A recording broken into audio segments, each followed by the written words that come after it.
6 miles to Chicago. We got a full tank of gas, half a pack of cigarettes. It's dark, and we're wearing sunglasses. Hit it.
Good evening, friends from Chicago and all across our nation under siege. My name is Jerry Vasilatos, and in case you haven't heard, I'm one of the hosts of Chicago Corner here on YouTube. We've been in hibernation for a while, but we've been really chomping at the bit to come back on the air. And I mean, I wouldn't even know where to begin with deciding what stories to cover here on our program since we kind of left the air a couple years ago. We've had a couple broadcasts in between with some noteworthy community events that we wanted to share, principally, thankfully, brought to our attention by our co-op co-owner and loved colleague, Kira McCown. But I felt that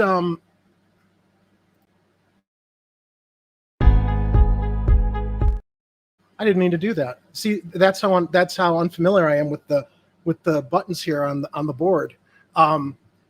So yeah, we've been talking about wanting to come back. Ed is still around. Kira's still around. We're all here. Ed's not here tonight just because of a prior commitment. And Ed's also producing a fantastic show on YouTube and Rumble, I believe. It's called Chuck's UFO Show that I absolutely encourage you all to look up on YouTube, like, subscribe. Follow that program. It's very funny. Chuck was a character that originally, how do we say this, manifested here on Chicago Corner years ago as we started covering disclosure and UAP stories. But Chuck has gone off and he's doing his own program now. So Ed's kind of upped his eyeballs producing that program. Ed will be back.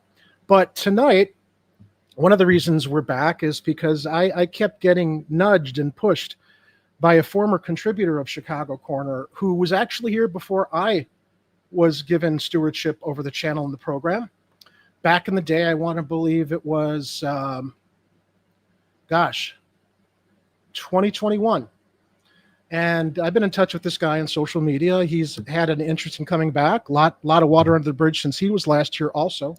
But I want to thank returning contributor to the program, Jose Requena, for lighting a fire under my ass and saying, Jerry, I know you guys want to do a show. Let's do one. And can I come back or can I join? I'm like, of course you can come back. I don't think we ever didn't want Jose to come back. It's just as things went in different directions and schedules got busy and other commitments came up, Jose was doing his thing. But as we move forward in the future, I'm looking forward to Jose being another regular contributor and hopefully official member of the Chicago Corner co-op and channel. So welcome back, Jose. Your mic, there you go. Mic's on. Thanks. That's how rusty I am. And I appreciate you having me back on the channel here, Jerry.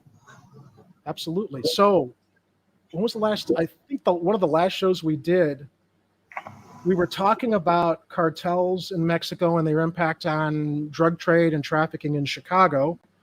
And I know you work with CPS.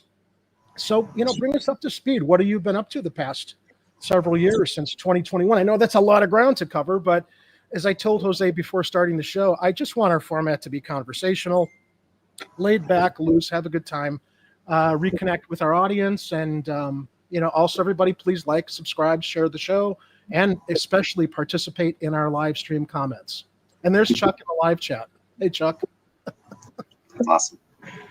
Yeah, I can catch up a little bit from 2021. Just like a quick and dirty speed run. But yeah, I need to take a break. There's a lot going on in the podcasting world, and I don't think Biden was very inspirational to me to keep up the yapping, as much as like the Trump years were.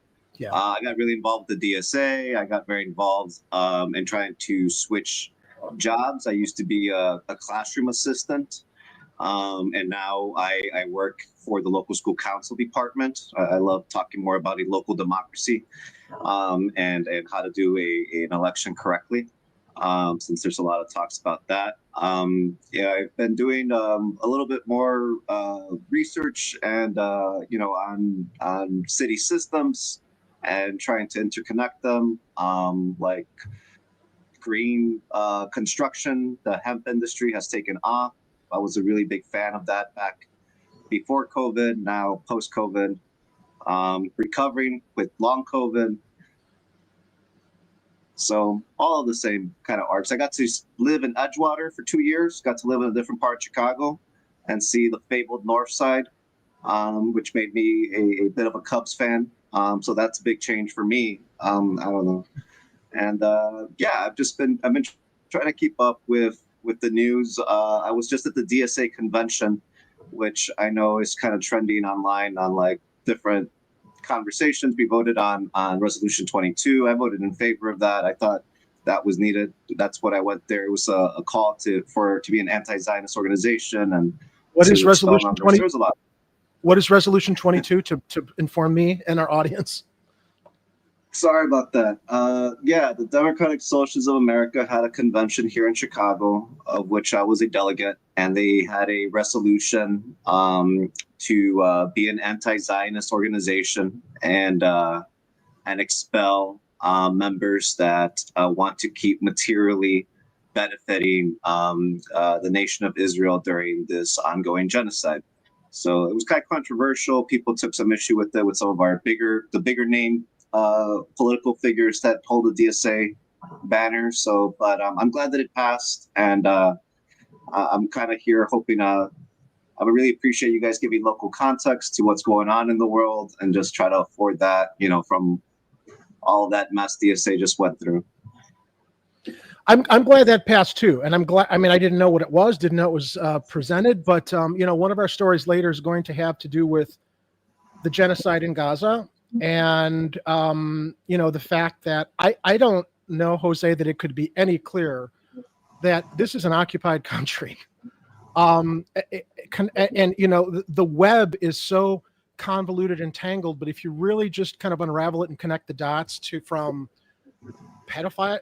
Can I say that word on the air? I'll have to be careful. Blackmail by Jeffrey Epstein, while connected with Mossad and our deep state CIA, connected to a country that seems to get whatever it wants, whenever it wants, however it wants, at the expense of our taxes, our resources, that country getting whatever they need for their healthcare, to literally entirely wipe out an ethnic population, which is ethnic cleansing and genocide, while the world is branded as being anti-Semitic for calling that out for what it is.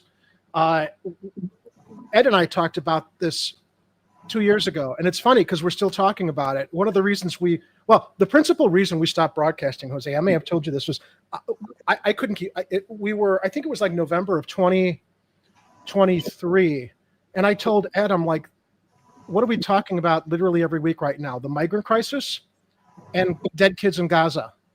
It was sucking the life out of me. I feel I'm probably an empath, and I mentally I needed a mental health break. And here we are, 2003, 2004, 2005. What are we talking about tonight? Migrants, ICE raids, the genocide in Gaza. So when we say the world is burning, that's not it's not a joke.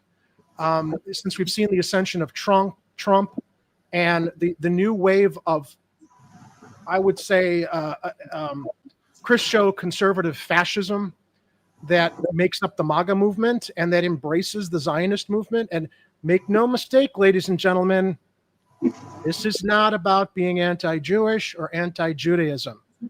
It's a respected, beautiful culture and religion.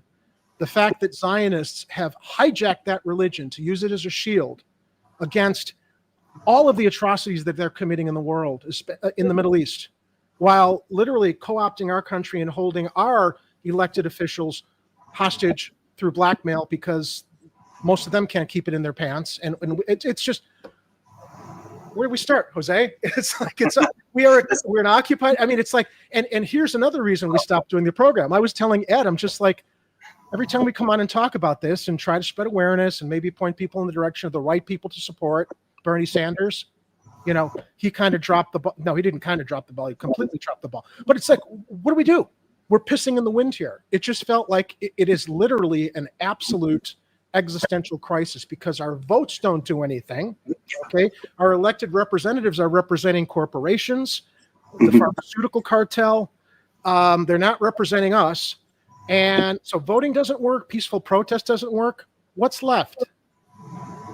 Although I think that you would probably have some more positive, peaceful solutions or directions to go in regards to your involvement with DSA, which I hope we hear about tonight. But I mean, yeah, no, well, peaceful is a matter of preparing for war sometimes, right? And posturing for that. I remember back before COVID, at the height of like the George Floyd.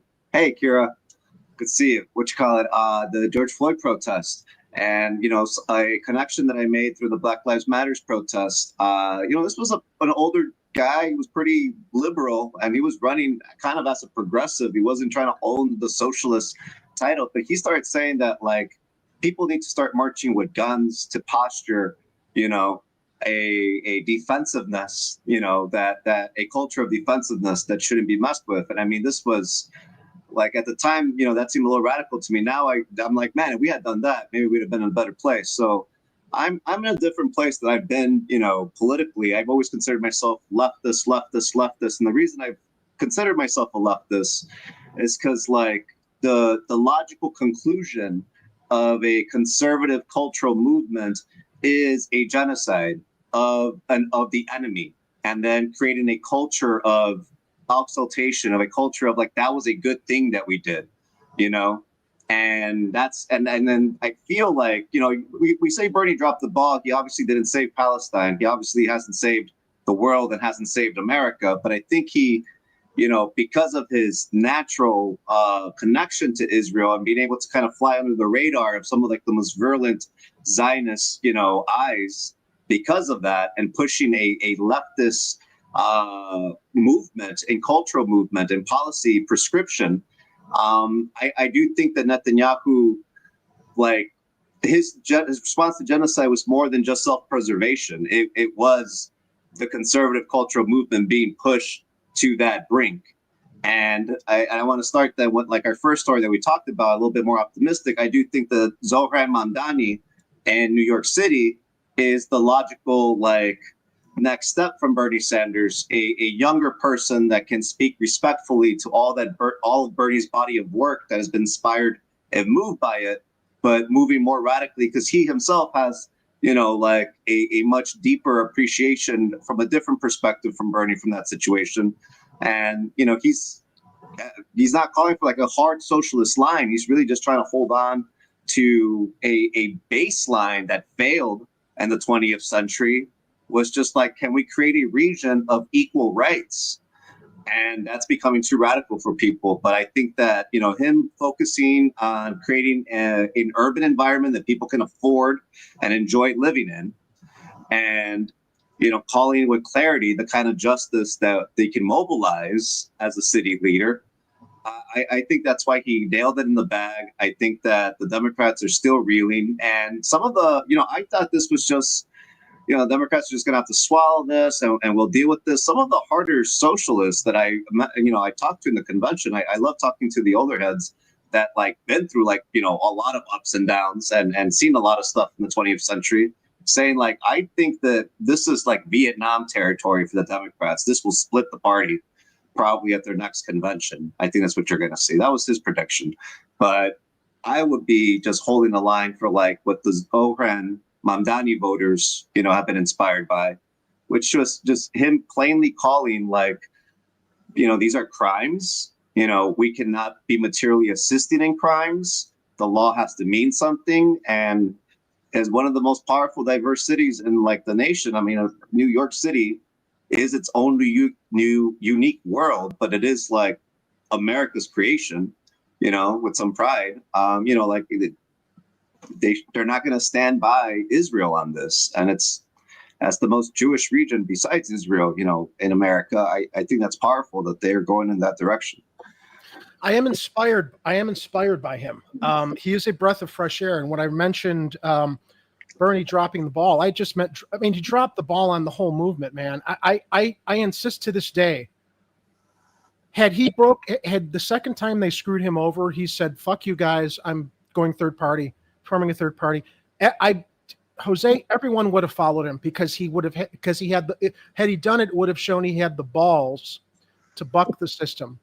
My suspicion is, because it's gone away now, do you remember all of that horrible controversy regarding Jane Sanders' nonprofits and financial irregularities that they were threatening to go investigate? And I don't know if it had to do with commingling funds between nonprofits, but it was brewing as a big scandal. And then they fucked Bernie at both, the first time and the second time. And then, he went public with the fact he felt screwed, but then that scandal was bubbling. And then he got behind his very good friend Joe Biden, and suddenly the Jane Sanders scandal went away. I think that the guy was certainly, I don't think the Jane Sanders financial scandal, whatever it is, was anything, right? But I know Sanders, my perception of him through his career is he's a proud man. He's an honest man. Unfortunately, he's also, sadly, in my mind, if he did something to stand up for his family, to protect them, it was at the sacrifice of the American people that he literally led a new movement with, So, I don't wish him ill. I'm just the disappointment of somebody really getting everybody to that point, and maybe Mamdani will pick that up and move forward. It scares me that Obama's on the phone with him. Obama, you know what? Go parasail with Richard Branson. Get out of here. Just go. You're the reason. He's the reason we got Trump, right? And Hillary Clinton and Debbie Wasserman Schultz. It's their arrogance that basically ushered in Trump, fucking Bernie Sanders, shoving Joe Biden down our throats, then cackling Kamala, right? Who never got a delegate, never earned a delegate, but suddenly she's vice president, so she's the presumptive. It's just, you know what? The whole way that they got Kamala Harris, she couldn't win one delegate, right? Okay, so she drops out. Joe Biden becomes the nominee thanks to Obama, scaring everyone else off. Then what do? They assign her the vice presidential ticket because they don't expect Biden to live very long, right? So it's illegal rigging. You know what it was, Jose? Fucking doorbell. That's what it was. The way they literally maneuvered everything. And then Kamala's the presumptive. They wanted her to begin with, right? I don't know, man. I think you give them a lot of credit because, you don't think that by having Biden get in, knowing he probably, and they didn't expect Biden to live 2 terms, is what I think. And Kamala would have just jumped right in after she couldn't win a nominee or a delegate on her own. I would love, because they're out there, I would love to get a Biden diehard on this show. Let's look for them. They're out there, and they will tell you that 2021 and 2024 were the best years of your life thanks to Joe Biden. And I can't stand it. I can't stand it. But they're out there, man. I call them Blue MAGA, the shit-lid Blue MAGA. And don't make any mistakes, people. That does not mean I'm not as far to the left as they come. But the fact that the far left has been co-opted by neoliberals and basically Republican light is what the new Democratic Party is. Yeah, it's a duopoly. Yeah, I will say Joe Biden, him or his people or whatever that was desperate to be more progressive or outdo some of Obama's legacies. And I think they focused too much on the NLRB and labor. And after you think they focused on labor? Because I thought Biden kind of abandoned labor. After Build Back Better didn't pass, he kind of did. They just were stalling. around. And like the Ukraine situation's a whole nother mess that's been going on for like 3 years that I think really just sucked the life out of the world's energy to be productive during the Biden years. And, you know, the weird, but Biden's administration wasn't very great. No, it wasn't at all. It was very weak. But, you know, you also have to consider Biden wasn't running the show. Well, I mean, Right. to this day, I don't think any president's running the show. Now that we've, you know, uncovered more about this, it's not a conspiracy. There is a deep state running things. It's our national security apparatus that's giving the president the marching orders. And I think that's been the status quo since they decided to make an example of John F. Kennedy.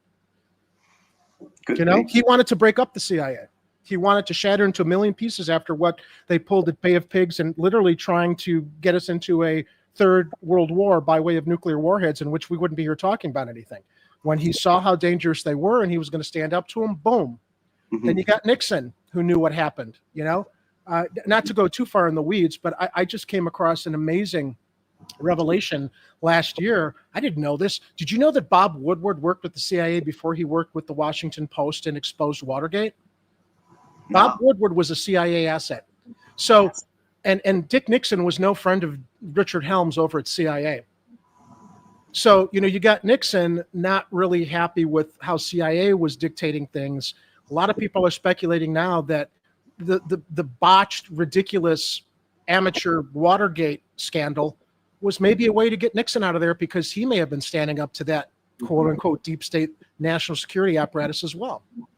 Well, I mean, I think that these, yeah, and I mean, I you know, last time we were talking about cartels and the mafia in Chicago. So, you know, I love delving into this world, but like, you know, to kind of bring it to present day and back to Epstein, I do think that what we saw in 2016, you know, it wasn't Russia, like the Russian government, although I'm sure that they didn't mind being helpful. I think that there was elements within the deep state.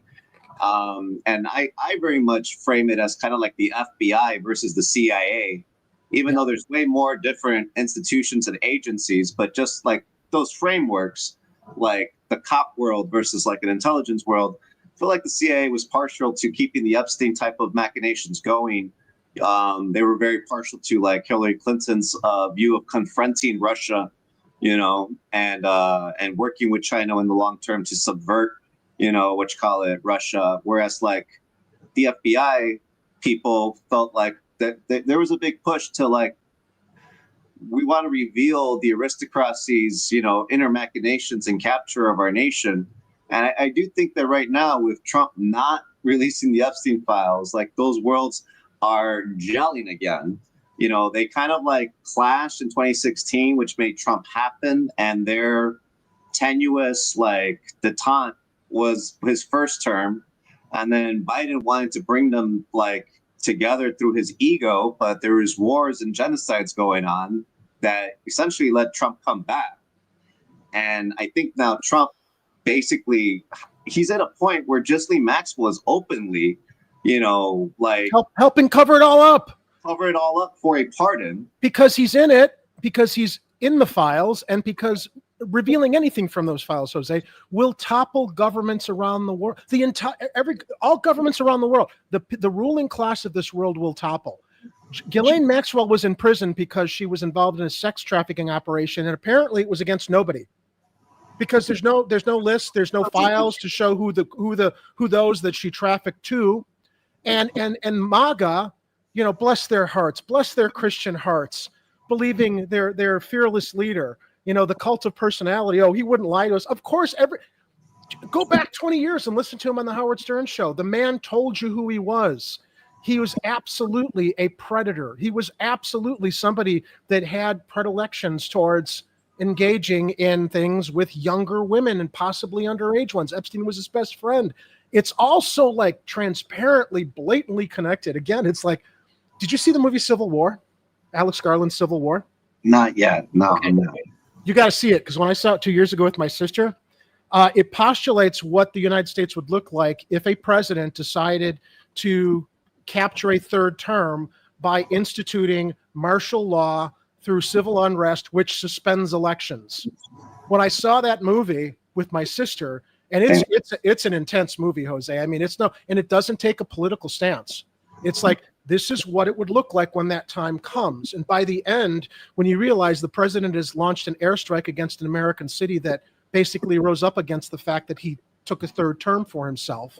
As a result, look, what's going on in California? What's going on in D.C.? Martial law. Something sparks. Great. What does martial law do? It suspends elections. This is what I think Steve Bannon is, going on all these programs with that shit-eating grin on his face saying, well, we're looking into how he can get a third term. It's like, yeah, you're basically waiting.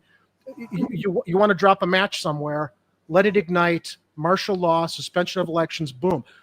Jose, you don't build that ballroom next to the White House that's being built right now if you don't intend to stay for a while. Am I right or am I right? You're right. And dance on our graves. And dance all on our graves. Yeah. Yeah. Well, let's get to our first story that you presented that you wanted to talk about. Some ray of hope here with what's happening in New York. And what I'll do is I do have I've got the page up. I didn't know if you wanted me to play the video to kind of go into what you wanted to talk about with this. I mean, it would probably be a good way to jump into this conversation. Yeah. Yep. Yeah. It's only 54 seconds. This comes from Newsweek.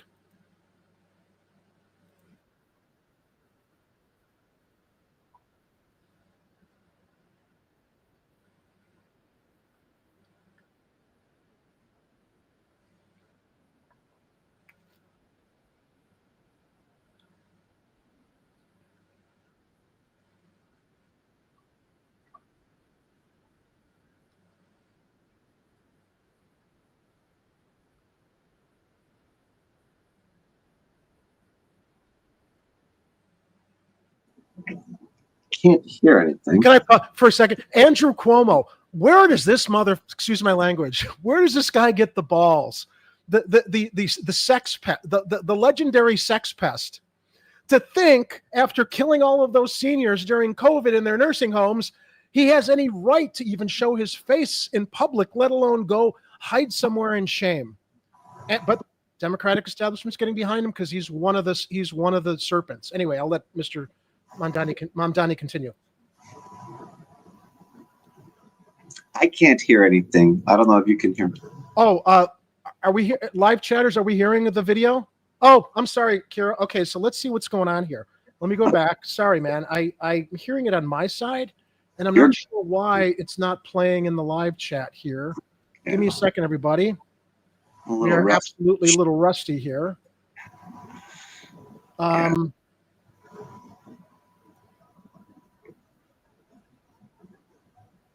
Not hearing anything yet? Not yet. I'm trying to put it up here.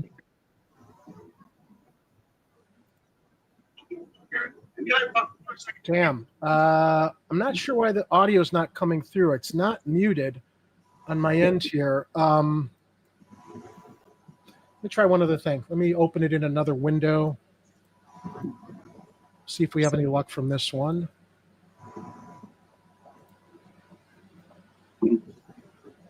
Stand by, everybody. I mean, Cuomo's clearly been put up to do this by people. Yeah.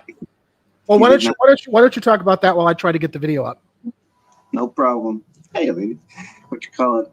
Yeah, I feel like Cuomo. He had a little bit more humility and grace the night of the primary when he lost. He said, like, you know what? This is not my night. It's his night. The people spoke. That's it. And then like a week later, he was all in on like, till the end, baby. Like, you know who I am? Like, you must not know who I am. Like, my family's like the third most powerful family in America. And yeah, I was like, wow, that's a weird street call out. But kind of sounds like a made man, doesn't he? Kind of like he's I don't need to be hinting here about something, but I feel like he's been given an offer he can't refuse, Probably. Okay, I think I sorted out the problem. I had to open it in a tab as opposed to a screen. And let me rewind it here, and let's see if we can hear him now. All right, you let me know if we're hearing him, Jose. In that fight for affordability, we know that there are two architects of the crisis that we are seeking to deliver New Yorkers out of. There is Donald Trump, who, as has been stated, has recently ushered through legislation horrific legislation that will cut more than 40% of housing assistance in our funding. A man who ran on cheaper groceries that is now cutting SNAP, who spoke about cost of living crisis, is now going to throw millions of New Yorkers off of their health care. And while housing experts are ringing the alarm, Andrew Cuomo is ringing Donald Trump's cell. Yeah. And he's calling him. He's calling him because he wants advice on how to stop a campaign that won the most votes in New York City primary history. Yeah. He does not care that to do so requires him to conspire with someone who is attacking the very fabric of this city. So, as you mentioned earlier, New York is a very big Jewish city, and here they are supporting a Muslim. God bless them. And I'm agnostic when I say that. Okay, but seriously, it is remarkable because people see. Obviously, everybody knows what a fucking crook Cuomo is. How he is co-opted by the forces that Mamdani was talking about there, right? And they recognize this Democratic Party has abandoned everyone, the working class, the poor, the vulnerable, veterans, those that need health care. So everything he's talking about there, it's like, hey man, he's young, he's got energy, he sounds like Bernie Sanders, he's a Muslim, love it. Okay, he's everything that the Democrats have not embraced. But then you got Obama on the phone with him, Jose, and I'm worried.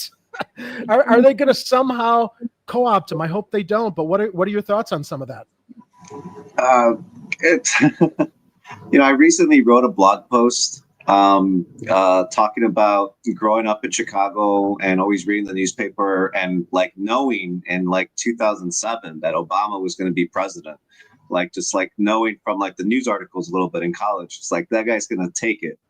And I understood that guy a little bit enough of his trajectory before he got into the presidency that when I was in South Korea, for his first term, I was living abroad talking to other people about Obama, because they were like, hey, this guy's from Chicago. What do you think about this guy?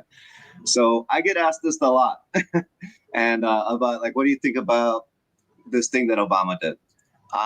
What I think is that he likes being in charge. He likes control, and he sees an opportunity right now because Cuomo's branch of the Democrats have always been agitational towards Obama, have never been his friend or kind to him, have always fundraised against him. So he owes them nothing.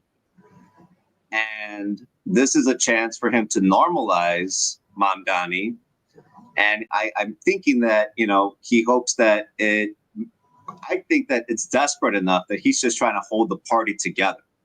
Because I think if Obama really wanted to help him, he should back off because Obama's toxic.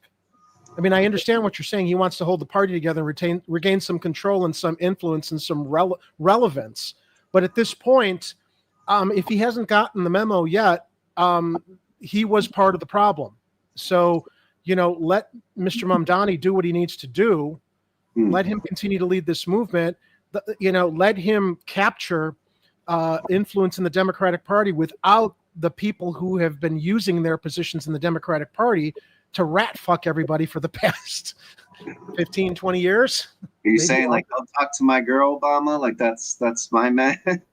But I think that also Elizabeth Warren embraced Mamdani in a weird, strange way that I think is good for the finance bros in New York City that have never had a chance of having someone from that world appeal to New York voters. Maybe if they come around on some of his other ideas around transit and grocery stores, Warren would be at her camp of thinkers would be the mechanism to make that happen. I think they're more toxic than Obama. I think they're more the problem for the failures of 2020 and 2024. You think Warren is? You think Warren is some of those? Oh, okay. Yeah. I mean, her biggest accomplishment has been helping Brandon Johnson become mayor. So we can talk about that, how much we're enjoying. Yeah. We thought with every other turd in that punch bowl, we thought Brandon was going to like be outside that bowl, but unfortunately, we were all wrong about that too. I got my thoughts on that too, but all that to say is that I think that Obama saw an opportunity to cool some heads from like the New Jersey. I think that what some of the nicer things that he was saying before that phone call was like in New Jersey suburbs at like these private fundraisers for like a group, like these like housewarming parties, and just telling them basically like, you got to stop crying that you didn't win one primary and you got to bring the party together. And then him seeing Cuomo go this ridiculous, probably for like the Italian mafia, Obama was just like, F that, like I got money in this. I got my career in this. And yeah, I am worried that he'll try to take too much control or put too much of his name around Mamdani, but well, I'm going to say this, Jose. What's the deal with the devil there? Okay, if Obama steps in, gets Cuomo to back down, to stand down, and Mamdani has Obama to thank for that, you don't think that they're going to try to figure out how to co-opt him to get in line the same way they did to Bernie Sanders, supporting his good friend Joe Biden after they fucked him 2 times? I mean, you're younger than me, and you're certainly more idealistic, and you're on the ground doing shit. I admit, I'm just too old and cynical to not be able to detach from worrying about what is Obama going to expect if he helps get Cuomo to stand down and gets Mamdani in the lead. That's not going to be a free deal. That's not a mulligan. I think the connection there, Mamdani actually had a former Obama staffer, on his campaign. So I think that I see that shot. And I mean, like, Obama's made bad phone calls. He screwed Bernie Sanders. He called LeBron James to stop the strike in the NBA. That's one that really, like, that was one of the final, like, oh my God, Obama's just who he is. Dude, he roasted Donald Trump at the press dinner. Hilarious. It was hilarious. Yeah. But that's the moment he basically triggered Trump into saying, F you, Barry, I'm running. And it's like, dude, you don't go poke. And I don't think Trump is a tiger. I think he's a pile of shit. But it's like when you've got someone with that influence and he, reality TV star who's got maniac cult of personality worshipers following him. I still think, like, what's her name? Omarosa, whatever her last name was. She was served in his first administration. She did a Frontline show on PBS, an interview. She's like, they showed that press corps dinner. She said that's the moment that Donald Trump decided, I'm taking you down and I'm running for president. It's like, and so what? He took down America. He took down American culture that he wanted to uplift. He wanted to set a bar for the oligarchy, and I think he brought them all down. He's made humanity complicit in genocide and authoritarian war. Like that's. But so did Biden and Obama, though. I mean maybe not to the same degree, but obviously in a duopoly. Sure, but I mean, like, this was, Donald Trump's like against. He was always going to hurt humanity to this degree. He always had it in him. I don't care that he got called out for taking bad money from Gaddafi, and he freaked out and had to do more criminal things. To your point, sorry, go ahead. No, please, you go ahead. No, just that, I think that the laws are very fungible. I've always felt like it had to do with power dynamics. And I think Gaza proves that. I think, Trump leaning towards pardoning Ghislaine Maxwell demonstrates how captured we are by the nation by the many forces that want to genocide Palestine and been gearing to genocide Palestine, before my lifetime. But like, I didn't think that they were going to do this. Like, I thought there was an out in November 2023, with the hostage exchange, to be in a Cold War stalemate of negotiations. But Netanyahu knew that was going to be the end of him and his administration, amidst all that. So he's like, no, the only way out for me is this genocide. And he had both Biden and Trump captured, clearly, that he felt confident that he could juggle one for the other. And now that he did his trick, he could only do it the one time. You know, I think that the focus has to be on capturing Netanyahu, but that's been my. I agree with that, but let's also not forget that had Kamala Harris made a stand on what's happening over there, she probably would have won. Whether she meant it or not, she was too fucking cowardly because of her Zionist handlers. So the blame can be laid at all of their feet, and I'm not. Look, I saw a movie with my nephews a couple months ago, Marvel's Thunderbolts. Okay. There's a character played by Julia Louis-Dreyfus, and she's like the bat. Did you see it? Yeah. Okay. What does she say? There are no good guys. There are bad guys, and there are worse guys. And it's like, yep, that the truth is right. Very, very few good guys that even have the power to stand up to the bad guys or the worst guys right now. And I think we saw in the last election, the bad guys were the Democrats. The worst guy was Trump. And had the bad guys maybe decided to do a good thing and make a stand for these poor people who are being exterminated over there, we wouldn't be talking about Donald Trump today. So it's cowardice on their side as well. I wanted to mention in this article just a couple points since we have the article up. Mamdani's search to become the potential face of the Democratic Party in the city that never sleeps has intensified debate over a future direction of the party, which is what we're talking about, as a whole, as his platform sharply contrasts with those of more centrist and establishment-aligned figures. Mamdani has taken a more aggressive approach than many traditional Democrats who have historically championed incremental reforms to no good end, and avoided expansive tax policies targeting high earners. The New York City mayoral frontrunner has proposed increasing taxes on residents earning more than $1 million annually, raising corporate tax rates, and implementing a citywide rent freeze. These positions are central to his campaign, which he framed around affordability, housing justice, and public investment in services like free childcare, city-owned grocery stores, and public transportation. That should be platforms across every major city, town, village across the country. As Mamdani awaits critical Democratic backing from party leaders like House Minority Leader Hakeem Jeffries and Senate Minority Leader Chuck Schumer, what are you assholes waiting for? He sat down with business leaders in July where he said he would discourage the phrase globalize the intifada. Okay, so you know what? Intifada is not a bad word. That they are smearing that word. It means uprising against evil. Whether he said that or not, I don't care. If he said it, fine, because there is a need for standing up against what Intifada is standing up against. It's not exclusive to Muslim culture. It's exclusive to every culture right now that is what's the word? That is vulnerable, that is trying to fight for everybody's rights. Anyway, according to the New York Times, citing 3 people familiar with the discussions. In the poll taken from August 14th to August 19 among 638 likely voters, Mamdani received 36.9% of the vote, an uptick of 1.7% from a poll in July. Former New York scumbag Andrew Cuomo landed 24.6% of the vote, a 4.4% drop since last month. Republican candidate Curtis Sliwa, I think he was one of those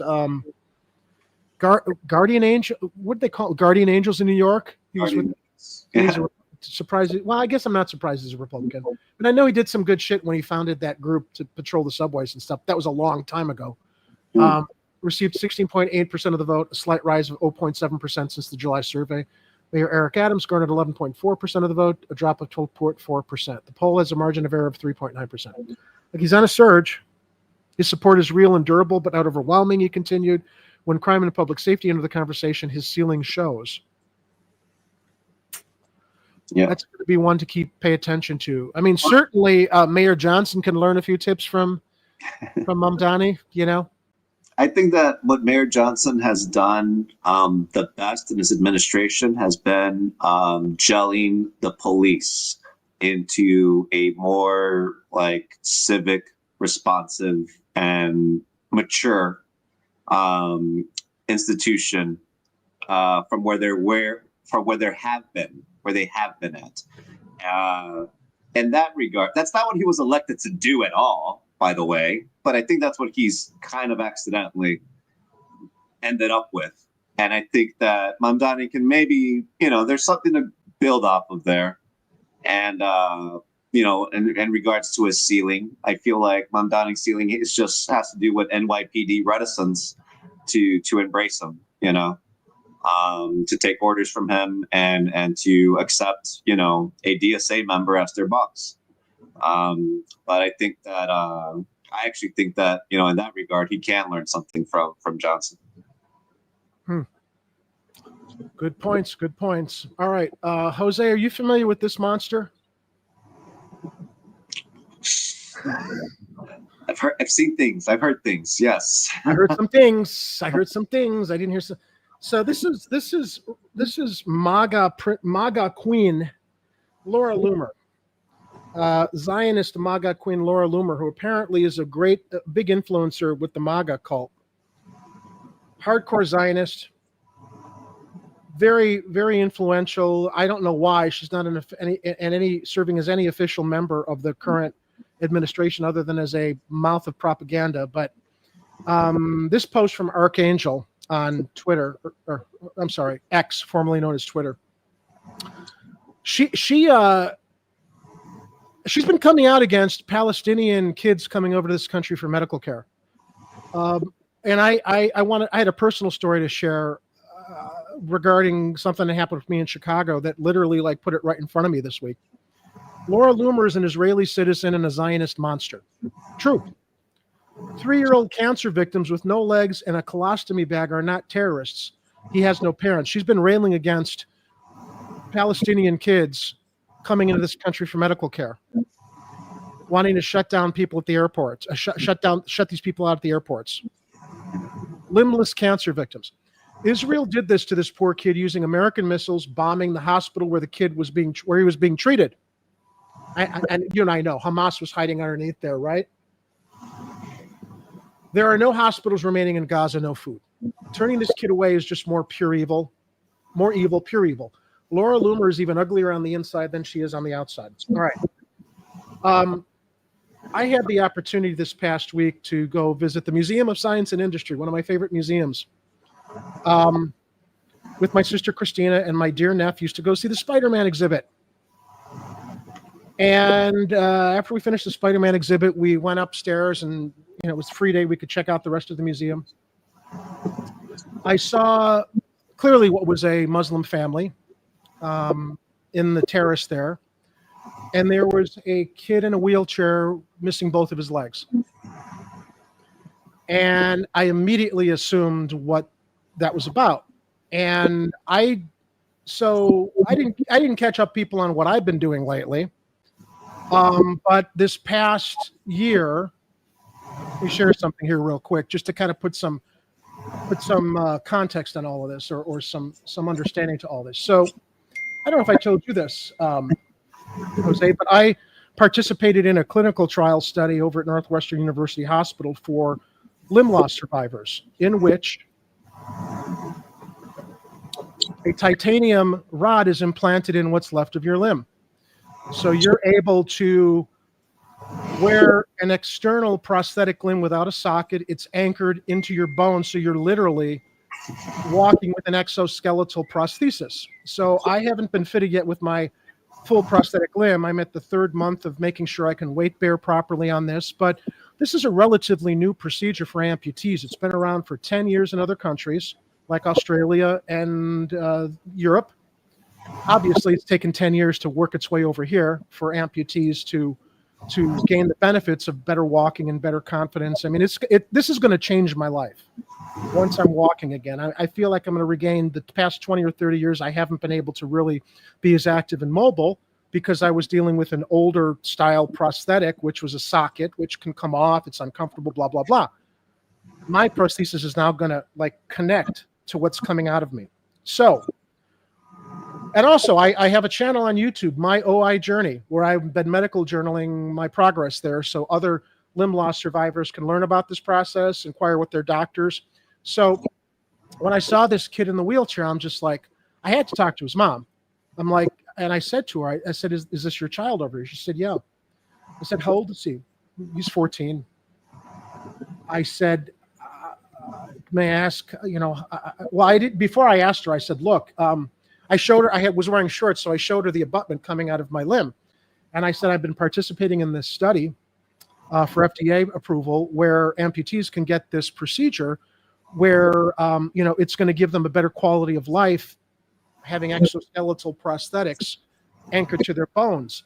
And I said, I don't know if you know about this process, but I'm a single limb amputee. But I said, if you want to consult with doctors on behalf of your son here, here's my information. I wanted to put her in touch with the doctors at Northwestern Hospital, et cetera, et cetera. She didn't know about this process. She was very thankful because a lot of people don't know about this new innovation that helps limb loss survivors. And I said, after I shared information with her, I'm just like, so, and she asked me, she's like, does this work for bilateral amputees, which is 2 legs? And I said, yeah, it should. I mean, it's obviously going to be a little bit harder, but, and then after the encounter, Jose, I came home and I'm like, geez, he's 14. They might advise her that he's a candidate for this, but they might want to wait till he's older, because as his bone grows, they're going to want him to be closer to, because once you implant this, I don't know what it's related to with the growth spurts of a 14-year-old growing into an adult. But I asked him, just like, how did he lose his leg? I said, Gaza? She's like, yeah. And I didn't know what to say. What can you say? Yeah. We're hearing about this all the time, and then you've got monsters like Laura Loomer all over social media, advocating for the continued genocide, advocating for victims of this horror over there.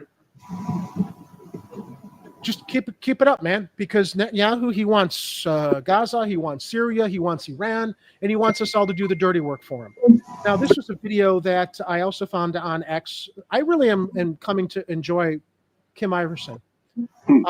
She got on the Trump train before the election. I will admit to you, Jose, I gave him the slightest benefit of the doubt because I was so pissed off at how they were running Kamala when Biden was in cognitive decline. I'm like, maybe, and if he doesn't, at least maybe it will usher in this revolution and civil war that will take both parties down eventually. Who knows? But so, I was a little bit, I'm always like going back and forth with people. I used to like be really pissed off at Anna Kasparian for a while. And here she is being at the forefront of one of the fiercest critics against Gaza and the genocide on social media. And I got nothing but mad props for her. But here's what Kim Iverson was talking about as far as this whole Laura Loomer horror. Well, Laura Loomer has proven herself to be just another Zionist who does not care whatsoever for Palestinian children. She takes credit for blocking a small group of less than a dozen Gazan severely injured children from entering the United States for medical treatment. They've been able to get out of Gaza somehow for this treatment, and charity groups have brought them here to the United States for this treatment. They're not here in the United States to settle.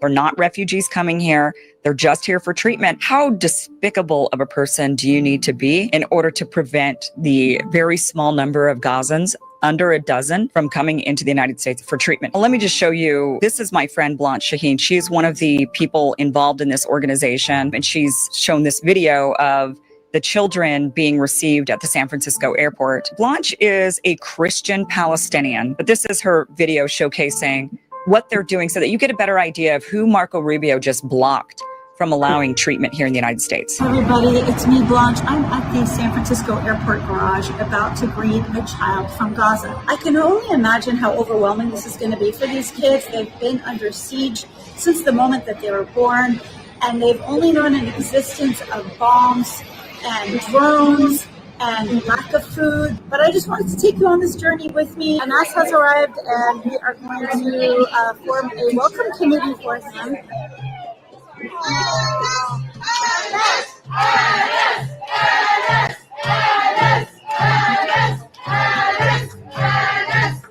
Imagine, you're in Gaza and your family's being blown up, you're being shot at or injured by the IDF. You know that the Americans are paying for this. Then you get sent to the United States for treatment. That is going to help you not hate America. If Marco Rubio is so worried about terrorism, well, then how about we combat terrorism by showing that the United States is a humanitarian country that does love children? Because it's not.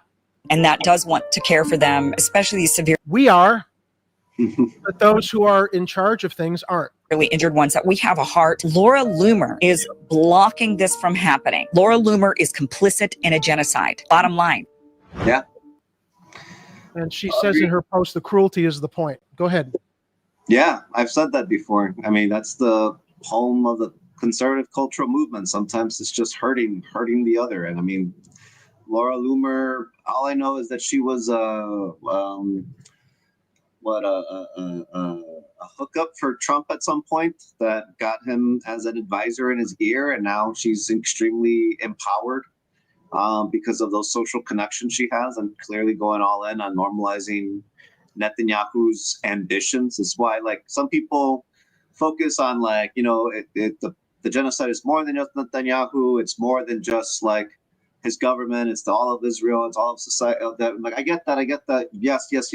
He is a central figure point who is a very formidable political mind, clearly smarter than any of our leaders, and has had plans to normalize this genocide for a while. That he's just, and Loomer is just an agent of all this. You know, I don't have more than to say. I don't really want to get into like podcast personalities. You know, Anna Casper says really smart things about what's going on in Gaza. There's other things I don't agree with, you know, like going on Tucker and stuff. But like, that's, I think the other great podcasts that have lifted up these issues, the Vanguard is like an ongoing, like, Kansas City podcast, and the Bituation Room from San Francisco. Like they lift up, like, you know, the right wing conservative cultural, like Nick Fuentes is, like, you know, wars with Candace Owens and stuff. So I do take my hat off to Iverson. You know, before we went on, I wanted to make sure, like, you know, where she's at with ICE stuff, and, you know, she has spoken out against, like, they're targeting families at airports, and Who has? Iverson. Iverson. Oh yeah. I thought not. I didn't think Loomer did. Yeah, Kim Iverson. Yeah, no, she's righteous. She's on the right side of things. Yeah. I remember when the Ukraine war started, and she was telling Ukraine, you don't want to do this, and I was just like, at that point, I was uneducated about what was going on over there, and I'm like, why would you tell Ukraine to stand down when they're, you know, look, that's a whole complicated situation, but she was right about that, because I wasn't as educated as she was examining the situation, so I really have got a lot of respect for her. But please continue. No, I think that you know, the Ukraine situation, I do think, kind of plays into Gaza a little bit, because I don't think that Netanyahu would have felt like he could get away with what was going on in Gaza, with exterminating Gaza, if Putin wasn't in the middle of proving that he can invade Ukraine if he felt like it. And I get that there was agitation, and, you know, like, NATO broken promises, and, you know, there was also, like, the change up, like, you know, Putin, like, left power and left Medvedev in charge, and then Medvedev let Gaddafi get killed, and Putin's like, yo, what are you doing? Like, now we're next. Like, if you don't see that after Gaddafi, Assad, then is us, you know, and then he kind of, like, put Medvedev down, and now he's in charge, and it's again, and there's this has been going, like, Russia's been messy for a minute, you know. They invaded Georgia in 2008, and everybody was just like, okay, that's Russia. That's what they do, you know. But I do think that Biden or his people did something to break a tension that was there that made Putin say, you know what, I can invade and you can't stop me. And that's just going to be what happens. And in the midst of that environment, Netanyahu was calculating, like, I end this extermination, I have to deal with my Supreme Court, my political opposition, all these internal Israeli forces against me. I keep the genocide going, and the US can't stop me, NATO can't stop me, the EU can't stop me, and all the internal forces against me will have to support me. So thanks to Jeffrey Epstein. So that's how he knew. He says, like, you know what? With the Epstein stuff, I can bring Trump back. and Biden can't stop anything that I want to do. Biden's people are even coming out now that, you know, that Israel, that Netanyahu's government made it impossible to make a deal, which everybody was pointing out that was the case. And they never wanted a deal. They never wanted it from October 7th forward. Look, man, it was the Hannibal Directive. Let's kill our own people. Our agenda is to completely take Gaza, then continue to Syria, to Iran. It doesn't matter who we kill, even if they're our own people. This is the Zionist agenda. And you know what? I call them Zion Nazis. You know what, Jose? What they are doing is no different from what the Nazis did to the Jewish people during World War II. They are fascists. They are killers. They are murderers. They dishonor everything being a Jew is about through their actions. And there's nothing anti-Semitic about that. And I don't care what anybody tells me, because I oh, well, how can you say that? It's like, because it's the truth. Because I'm not railing against Jewish people. I'm railing, here's, as has been said in the past, not all Germans were Nazis, but all Nazis were Germans. Not all Jews are Zionists, but all Zionists are Jews. It's the same thing. Zionism is a political party. It's not a religious party, although they like to pander and pretend that they are, so that they can put up the shield of you're being anti-Semitic against us by preventing us from wiping out an entire ethnicity, so that we can fulfill our sense of domination and manifest destiny in the Middle East. Yeah. Netanyahu is Polish. He's not even a Semite. Most of these people that lead the Zionist party are not even from that region. Yeah.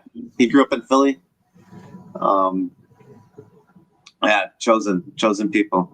We chose each other is what I say, just like there's more complicated history to Russia, Ukraine. I know that like hardcore Zion Nazis will say that thanks for correcting us, Chuck. I know it's the extreme Christo-fascists that are also supporting the Nazis because they want to see the rapture happen. It's like, you got the Christians. It's like, oh, we'll support the Jews so we can get the temple back. But that means all the Jewish people are going to go to hell. And the Jewish people are like, or the Zionists are like, yes, we're Jewish. And all those Goyim, we're going to like, it's just like, they act like they're friends with each other. Right, Chuck? But they're not. They're like, literally, they're false friends to each other as far as their agendas go because of their fairy tale religions. As a Mexican American, I'm just proud that Mexico has a scientist, Jewish president, woman president who is against the genocide and can speak with some authority on the issue. I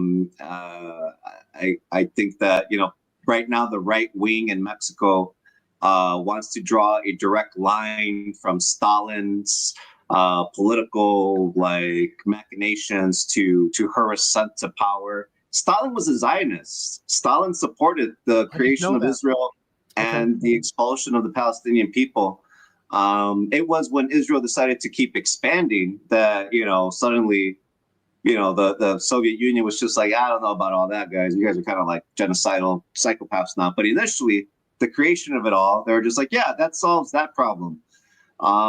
So I don't think that, the whole pivot towards normalizing Stalinism is going to work out in our post-Zionist world. Oh, of course not. Who can support anything Stalin did? But, you can't deny the fact that here's one thing you can't deny. Yeah. We would have never won World War II had it not been for the Russian sacrifices. But once the Nazis were eradicated, we needed a new world superpower to make the big supervillain so that we could, rally the military industrial complex against a new enemy so that those that made money off the war could continue to make money off of war. And that's where we went forward when we should have recognized, let's figure out a way to coexist peacefully with this country. I think it's insane to imagine that Russia wants to physically invade this country. They don't. You ever looked at the land mass of Russia? Okay, whatever. It's just like there's unoccupied. Most of occupied Russia is in, think the Central Eastern region that borders Europe. The rest of it is it's all, unoccupied terrain when you look at a map of the geography. I just don't see. I honestly don't ever imagine Russia would had any interest in invading our country. Influencing us? Sure. Okay. But actually invading us? What did you think about the Alaska? Go ahead. Sorry, the Alaska summit. What little I followed of it, it's like it was, big messy blowjob between Trump and Putin. I didn't realize how much time Trump had spent in Russia when he was in real estate. I saw some photos of him and Ivana visiting Russian palaces that were painted white and gold. Have you seen the Oval Office lately? The Oval Office looks like palaces in Moscow, the way that he's decorating them now, with all the gilded gold leaf in the. So, you got to wonder when he was there back then. I mean, I know, people. I don't think that Russia. When we talk about Russiagate influencing our elections, I don't think Russia hacked our elections and hacked votes. This is what I think. And this came from a Netflix documentary I watched called The Confidence Man on Donald Trump. Donald Trump was up to his ears in bankruptcy back in the 1980s, 90s. And who bailed him out? Russian banks, Russian real estate, national Russian banks. Okay. So if you got bailed out by Russian banks, Russian national banks, I think there's a big concern now that you're president of the United States. They might have your balls in a bit of a vice with whatever you still might owe them to have, saved your businesses back when you were doing The Apprentice and acting like you were this media real estate mogul who lost money in a casino. Who loses money running casinos? He does, but he got Russian banks. I mean, that's a matter of fact. That's not conjecture. Yeah. No. So that's where I think Trump could be compromised by Russia with his business dealings. That's not too far off the map to consider. No, I mean, I think people have always I think the Russia, also the Jeffrey Epstein connection, was Russia in the honeypot of blackmail. Catching wind of it, knowing that it was around, knowing, players in it. And even how Trump met Melania. Was that Jeffrey Epstein, Ghislaine Maxwell's, doing?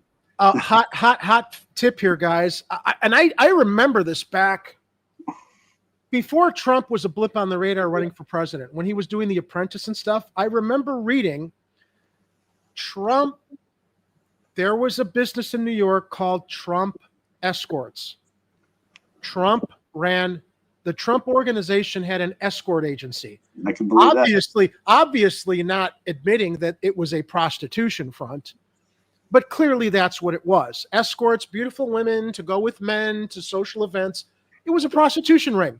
Come out now. Epstein learned everything about his human trafficking operation from Trump Escorts and what Trump was doing, bringing Eastern European women over here.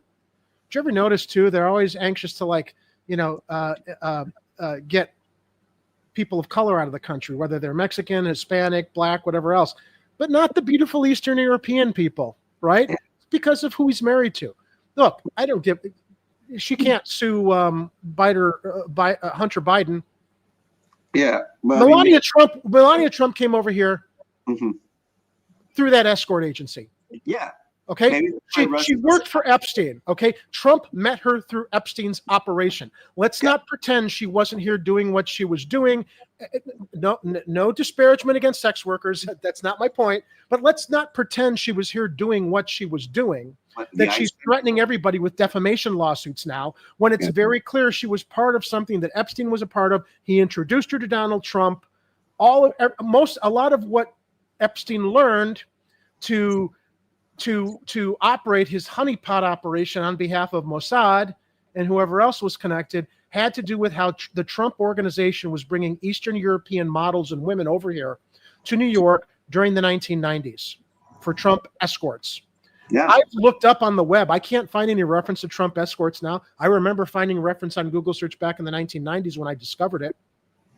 So, I mean, his beauty pageants, he had a Teen USA beauty pageants. I mean, those were not too weird. Cultivating human trafficking, escorting services for other oligarchs, for other players. And how do you bankrupt a casino? You run it like a mafia operation, and you have too many payouts to people you can't say no to, and suddenly you don't have any money to pay for your legal bills. So Trump has been a mafia cultivating patsy for so long that the FBI going all in to back him against Obama and the Clintons was like a joke. That was supposed to be the FBI still had a handle on this guy, though. They still had the clown in a box. And Comey getting fired was just like, you morons. You just helped the mob take over America. Like, He's our literal gangster president. yeah. I mean, everybody in New York talked about Trump. He ran things. He operated his business like a gangster. He's our gangster president. And I will also let what's his name here? I forgot who this actor's name. What do you think about Trump? What a fucking bitch, am I right? Forgot his name. He hasn't acted for a while, but we've got these drop-ins we got to use, Jose, to kind of color our commentary here. That's dope. Oh man. All right, well let's move on to our next story, which you are very, very on boots on the ground with, as far as Chicago public schools. Let's bring this up. And I think there's a video here that I can play. Should I play this for us? Yeah, I think it sums it up better than me. Yeah, comes from ABC7. As kids arrive at Fort Dearborn Elementary this morning, Chicago Teachers Union members passed out flyers to parents demanding that Governor J.B. Pritzker and the Democratic majority in Springfield fully fund Chicago public schools. It's been the union's rallying cry for months, despite getting a no from the governor yesterday. All of the schools in the city of Chicago are owed $1.6 billion. While the number may be disputed, CTU and Mayor Brandon Johnson have repeatedly blamed the state for the school district's financial struggles, almost daily reminding people that Springfield is not fully funding schools. So a significant portion of CPS's budget comes from something called the evidence-based funding formula, which is a portion of what the state provides CPS and every district across the state. Under the 2017 evidence-based funding formula law, it gave the state 10 years to fully fund every school district in Illinois. CTU has been demanding the money now, but yesterday Governor Pritzker made it clear that is not going to happen. We don't have those resources today. Yes, you do. And we're not going to see the resources from the federal government level either. Okay, that's probably true. CTU refuses to take no for an answer. But you know who does have that money, Jose? Isn't Pritzker a fucking billionaire? Doesn't his family have a lot of money that he could like really pull some goodwill with the state if they decided to, invest? But I digress. How dare a governor say he can't find money when my coworkers find it within their own budgets to give students what they need? Civic Federation President Joe Ferguson says the state cannot afford it. The state would have to come up with billions of dollars because it would have to fund the entire state at the same level, all of the districts in the state. The lack of additional state funds will not have an impact on the current CPS proposed budget, but it may next year.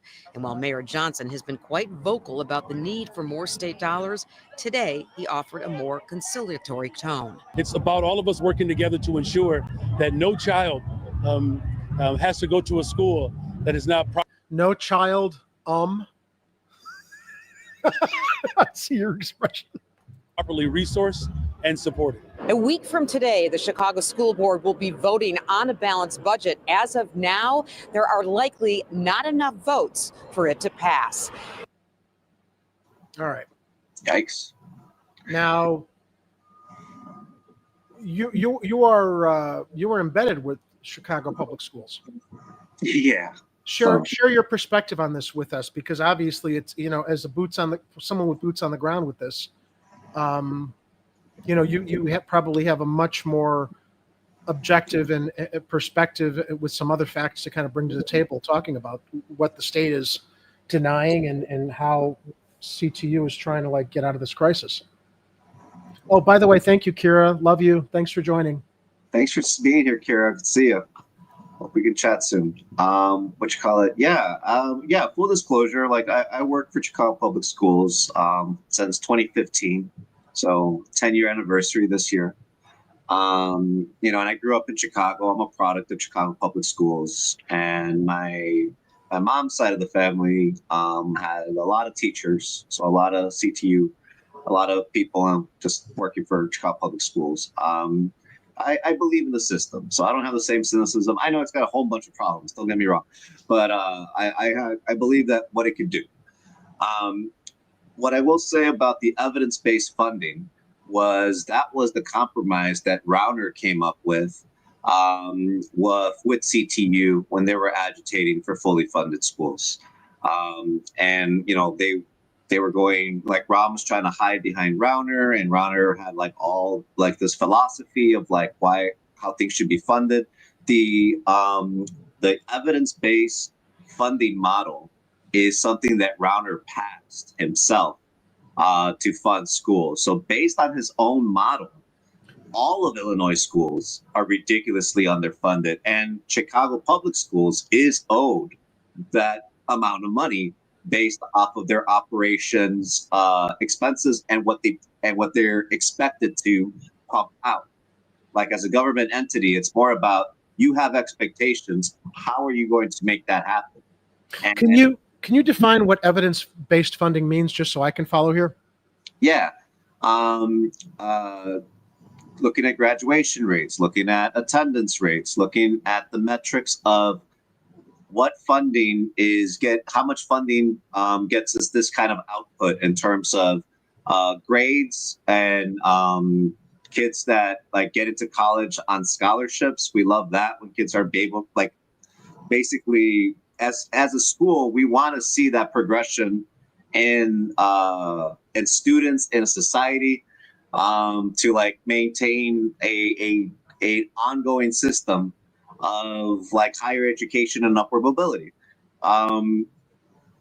Evidence-based funding is looking at how much money are you spending on something and what are you getting back for it in terms of all that, and sticking on funding like what we know works to keep kids in schools and move them in reading and math, which are the key for everything.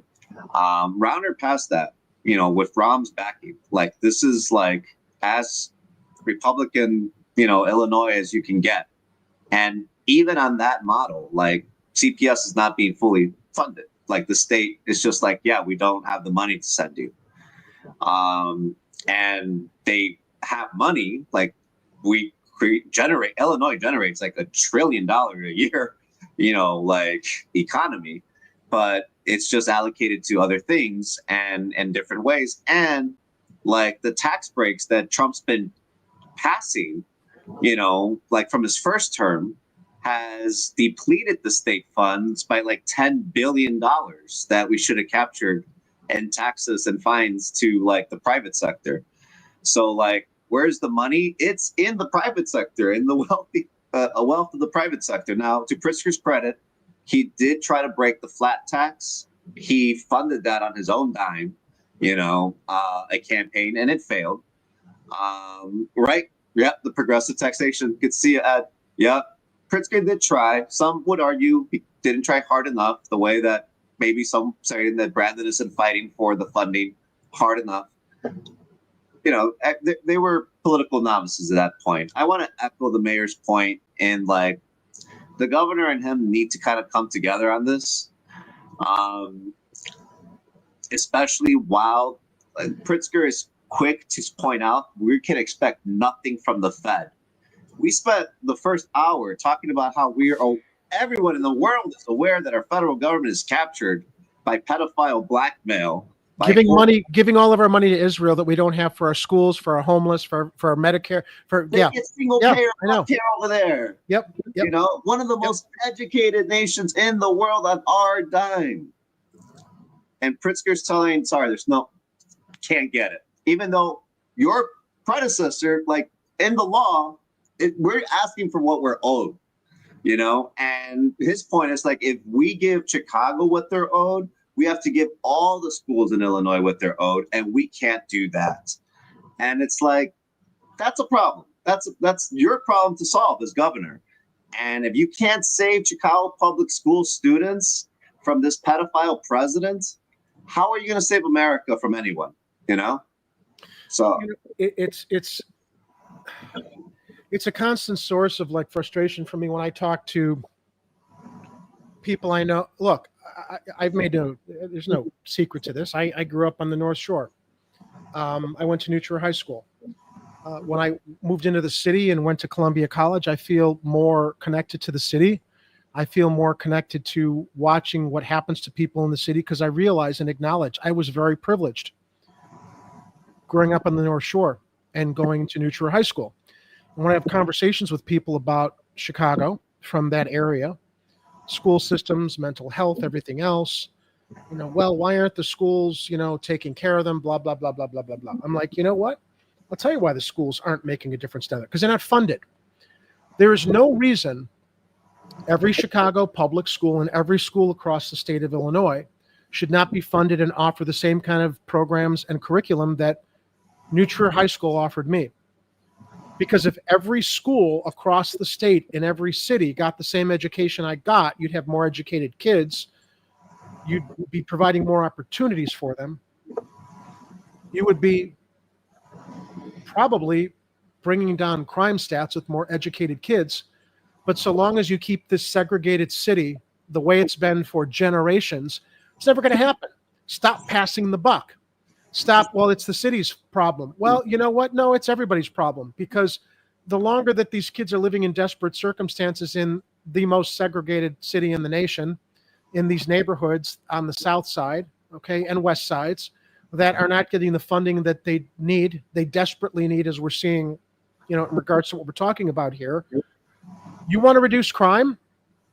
Put money into the fucking schools. Educate kids. Give them opportunities in these neighborhoods. You don't do that, it's never going to go away. So stop saying, oh, well, these neighborhoods, they're all criminal, this, that, and the other. It's related to education. It's related to funding. And it just blows me away that, like, why is one school funded less than the other school because of the neighborhood that it exists in? It shouldn't. And this is why you've got jagoffs like Paul Vallis. Oh, got to do, privatized schools. We got to do the charter schools and stuff. Pay more money to get a better education. No, here's the solution. Give every kid in every school the same top-notch education, and you don't need charter schools. You don't need to move to a high-income tax bracket on the North Shore to go to New Trier High School or any of the high schools up on the North Shore. You give every kid in every public school and every public high school the same level of education and opportunity and curriculum. I would dare say crime is going to go down. Okay. But because we live in this city and this society of, well, we're better than everyone, we're better because we live here and it's their problem. No, their problem becomes your problem. If you're going to bitch and moan and whine about crime while denying these neighborhoods and these kids what they need, because maybe they don't have families or parents that can provide to them the way a lot of lucky people in other neighborhoods have been provided to, it's never, you're part of the problem by ignoring it. Yeah. So yeah, that's on a personal note. It drives me crazy when I talk to people on the north side who's, oh, crime, the shit city, blah, blah, blah. It's like, yeah, and what do you think it's connected to? Oh, schools that are underfunded, mental health clinics that have been closed down, and resources not available to younger people in these communities that drift towards solutions because they don't have other opportunities. They don't have other solutions that we should be providing them. Mm-hmm. Yeah, I don't want to stop you preaching to the choir here, but you got me inspired. Yeah, and Ed nailed it with that one. I feel like, we're in the throes of like a bad ploy by the wealthy elite. They were able to bankrupt Detroit and then buy up the cheap, city and restart it as a different engine and call all of its, previous attempts a failure. And I feel like that's what they want to do with Chicago. They put it back on the mayor and the union of saying, you want to bankrupt the schools with this loan. You want to bankrupt, your hypocrites. I want to give some context with that loan before we go to the next story. Just sure. Rauner came up with the evidence-based funding. And then he basically immediately said, and we don't have the money to give you. So CPS was just like, great. So you finally agree that we can do what you're asking us to do with the money that you give us. You put it in law that we're owed this money and we'll eventually have to get this money by 2027. We're really behind. All right, we're going to take out a loan to keep our operations until you make do right with what you said. And at the time, the CTU was just like, what are you doing? Now you're going to the pension payments, like, you're hurting the school system. Now that CTU's like in the driver's seat with the mayor, they're like, and yeah, I mean, he was with CTU and they are in the driver's seat and they're still not able to provide what we need for the kids. No, well, they're the dog that caught the car, but I don't want to disparage the previous CEO too harshly. I feel like that's a bad tactic that the CTU does, but I do think that he was not his intransigence was not helpful to the urgency that the different perspective that you just raised right now with like, why don't we just fully, if you gave those kids a fully funded environment for 1, 2, 4 years, a full high school, a whole cohort, I bet you will get less crime, a better generation of kids. Of course you will. And that's the urgency that is driving the mayor of like, you know what, take out another loan and let's keep these promises to these kids right now that, you know, have a little bit of hope and inspiration in them. You know, don't disappoint them the way that, you know, Bernie's disappointed all the adults. You know, like let's do right by that. The CEO wanted, you know, he's a product of CPS himself. You know, he really leaned on this fiduciary responsibility. I don't think we're in an environment where that's the conversation anymore with all that Trump is doing, with the genocide going and saying, you know, with what Texas is doing and Newsom seemingly going to lead the civil war against Trump's attempts to take a third term. So I'm not a fiduciary genius whatsoever. I live in my parents' basement, but I do. Don't admit that on the air. You don't want people to like grab onto that and start harassing you on social media with it. And you know what I'm talking about. I know those. But all I will say is that I sympathize with the urgency that is driving the union and the mayor, you know? And, you know what we need, Jose. You know what we need. For the governor. But yeah, go ahead. You know what we need. Take your torches and go!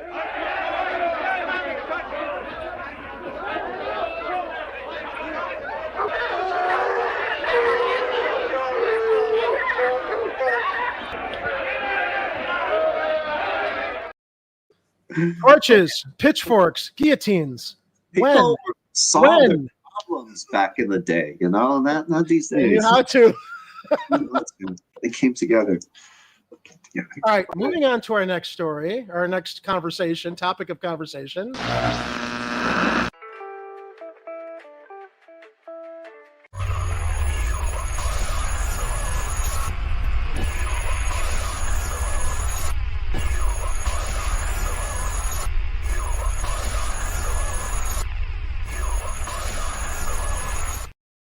All right, man.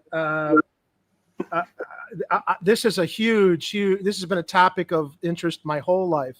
Okay. UFOs, UAPs, whatever you want to call them, non-human entities, non-human intelligence, disclosure. We have seen a lot this past year on Capitol Hill with David Grush and others testifying to Congress regarding what they've witnessed, what they've seen, what they've heard, what they've been told from other people working in the aerospace industries, the military defense contractors, on reverse engineered craft retrievals, on technologies that aren't privy to us because they would obviously only benefit the military industrial complex. You know, not a lot of people, well, as I'm setting all this up, a lot of people have a hard time wrapping their heads around the idea that we can't be alone. You look in the night sky every night. Every one of those stars is a sun with planets surrounding it, right? I'm at the point now where I don't necessarily know or imagine that some of the phenomena we're seeing here on our planet with unidentifiable visitors might have anything to do with somebody literally traveling a straight path from another star system to us. Dude, it could be interdimensional travel. It can be folding space-time, which leads to people talking about interdimensional beings. Okay? We've seen military videos of craft going into the ocean. Who's not to say there's like not a civilization in one of our oceans in the Pacific region? Have you looked at a map of the Earth and seen that entire like ocean area that's that nobody traverses, that might hold some evidence of, I don't know, ancient civilizations that influence the ancient civilizations we know of in Egypt and South America, gods. So why am I bringing this up? Okay, it's interesting now that our government, and especially Capitol. Oreo wants to be a big part of this conversation. Hey, Oreo. Hey, say hi, Stream Cat. Meow. I just find it really interesting at this point in time when so many people have been dismissed as conspiracy theorists that this is being embraced now. Capitol Hill is talking about it. Congress is taking it seriously. Why at this point in time would they be taking this seriously? Well, perhaps because of stories like this. I feel like we're literally like starting to. Okay, so 2 years ago when I saw that movie Civil War, it's like that's coming with the Trump administration. Now, dude, we're in ID4 Independence Day with these kind of news stories. All right, let me play this. Former intelligence officer David Grush may soon be joined by another whistleblower alleging a top-secret government UFO crash retrieval program. During a public hearing today in Washington, Congresswoman Anna Paulina Luna said lawmakers were told a second witness now wants to come forward. We were told by one of Mr. Burleson's staffers that's helping us lead out this investigation about someone that wants to come forward in regards to a crash retrieval program. And so that's pretty interesting to hear someone going on record about that. So it's a pretty good guess that the staff member of Congressman Burleson who's advising that somebody wants to come forward is David Grush himself, since he now works with Congressman Burleson, advising him on UFOs.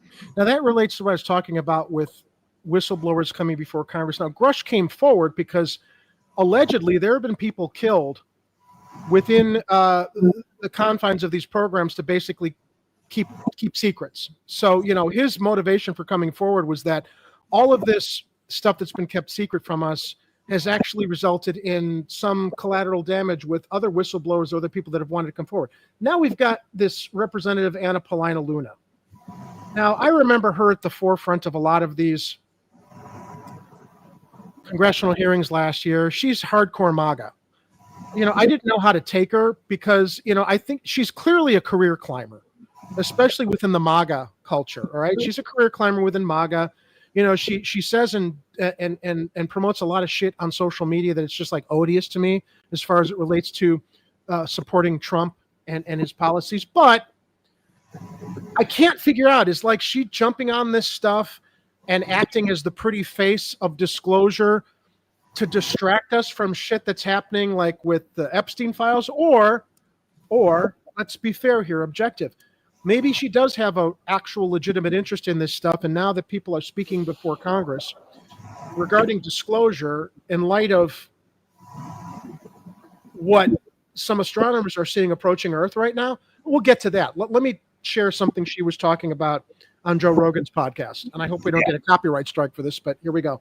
Okay. Yeah, so what I want to bring it back to evidence. You said that you've seen evidence. Like, what kind of evidence have you seen?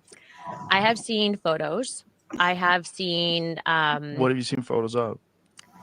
So I was in a skiff, and I can't discuss all that was in a skiff, but what I can tell you is based on the photos that I've seen, I'm very confident that there's things out there that have not been created by mankind.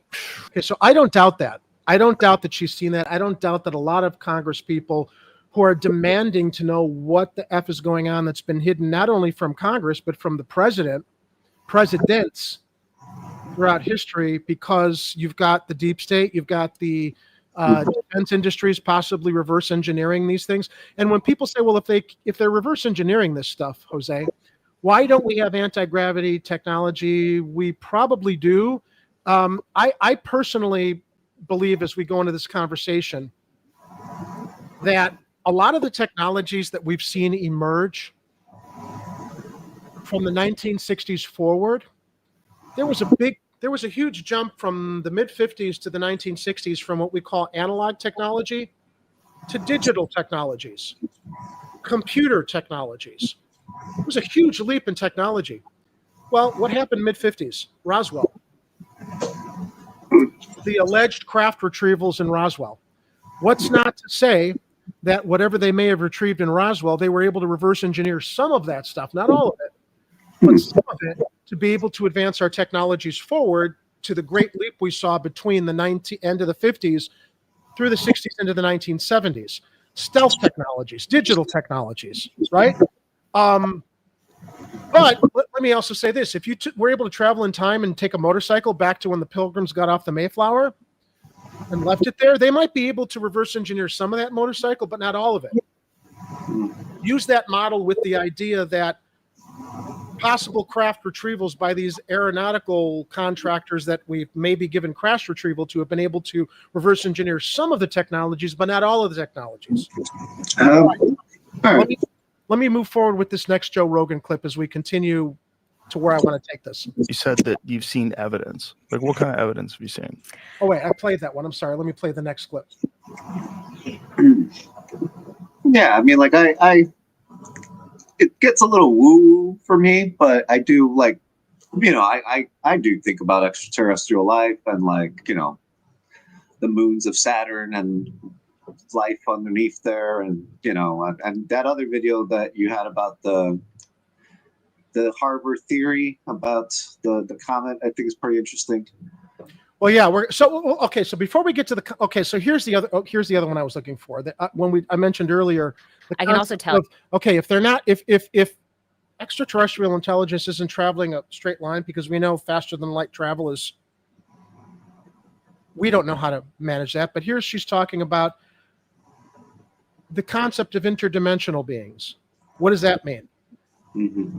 Beings with intelligence to fold space-time to not travel a straight path, but bend space-time so that, like, if you're going from this line to this line, you're bending space-time to, like, go through here, so it's shorter.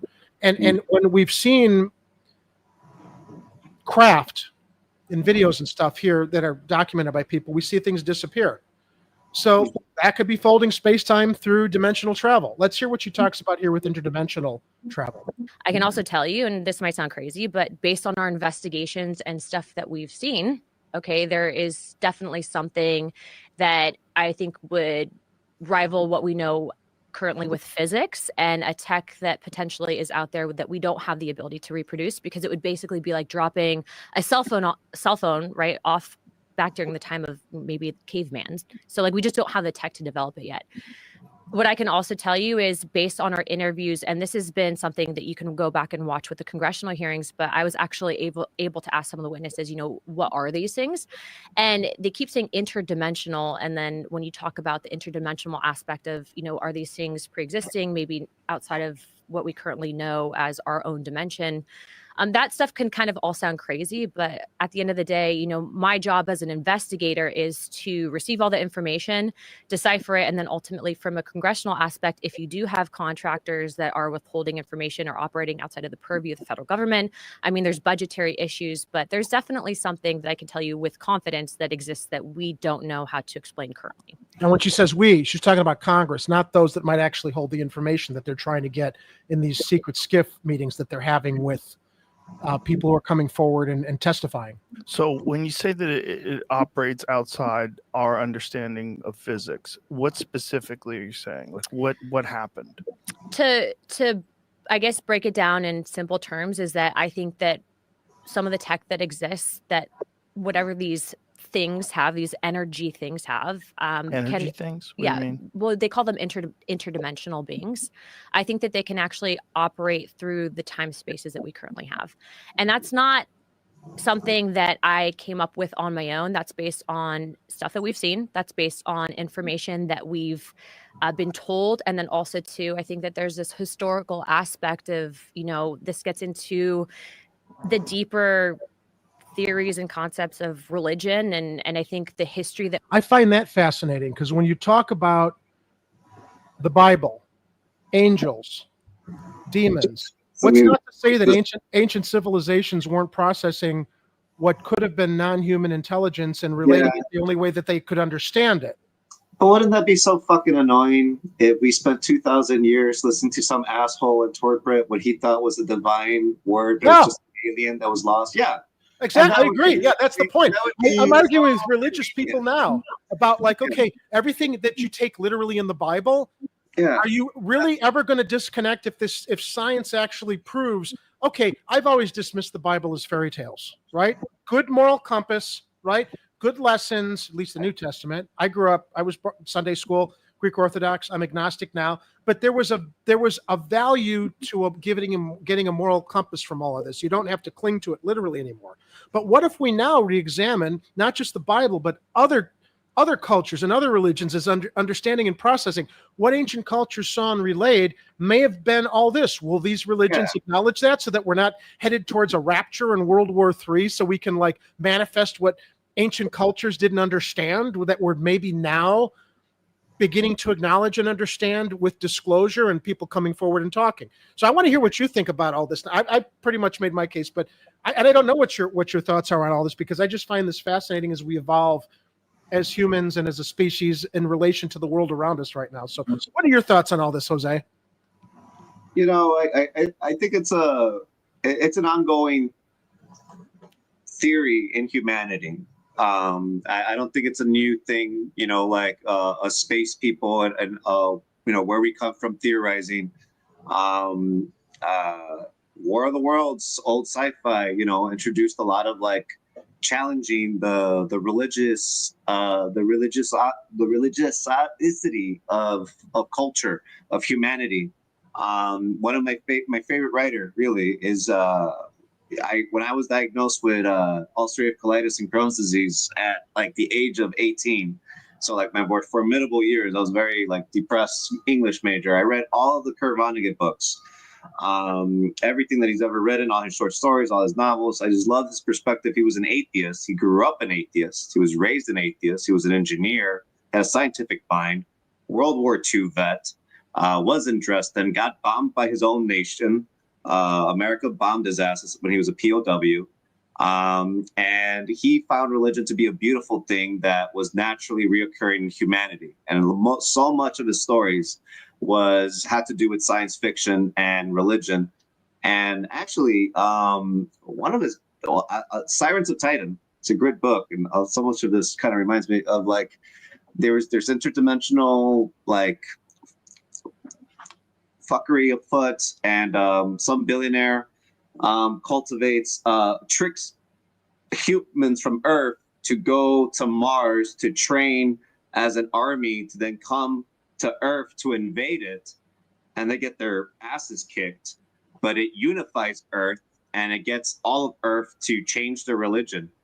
That's an interesting point you bring up with that story, because that kind of relates to disclosure now, bringing people together authentically or as a false flag to unify and pass more Patriot Act shit with this object that's coming to Earth that we'll get to in a moment. I didn't mean to interrupt you, but I needed to at least insert that there and continue, because it's all kind of like connected here as we're, and there have been so many other people. Look, I have no doubt. So James Cameron did a movie in the 1990s called The Abyss about a bunch of deep sea divers, and they encountered an alien intelligence in the oceans. And where are we seeing some of these Navy videos of things popping in and out of the ocean, and especially in the South Pacific region?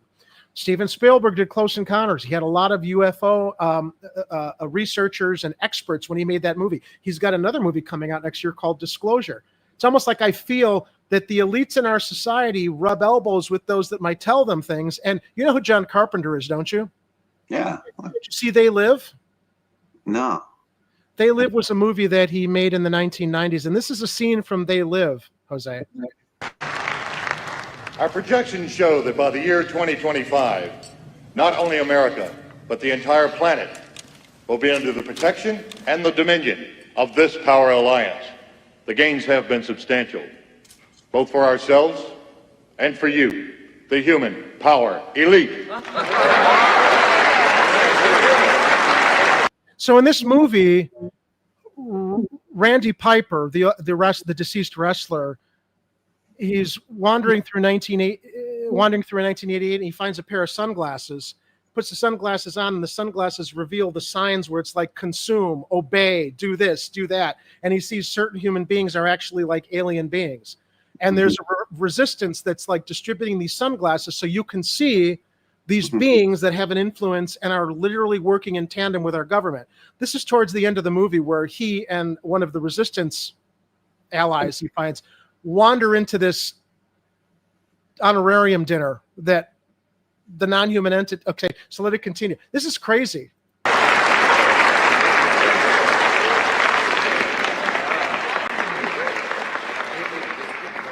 You have given us entree to the resources we need in our ongoing quest for multidimensional expansion. And in return... Multidimensional expansion? the per capita income of each of you here tonight has grown, and this year alone, by an average 39%. Excuse me, lovely.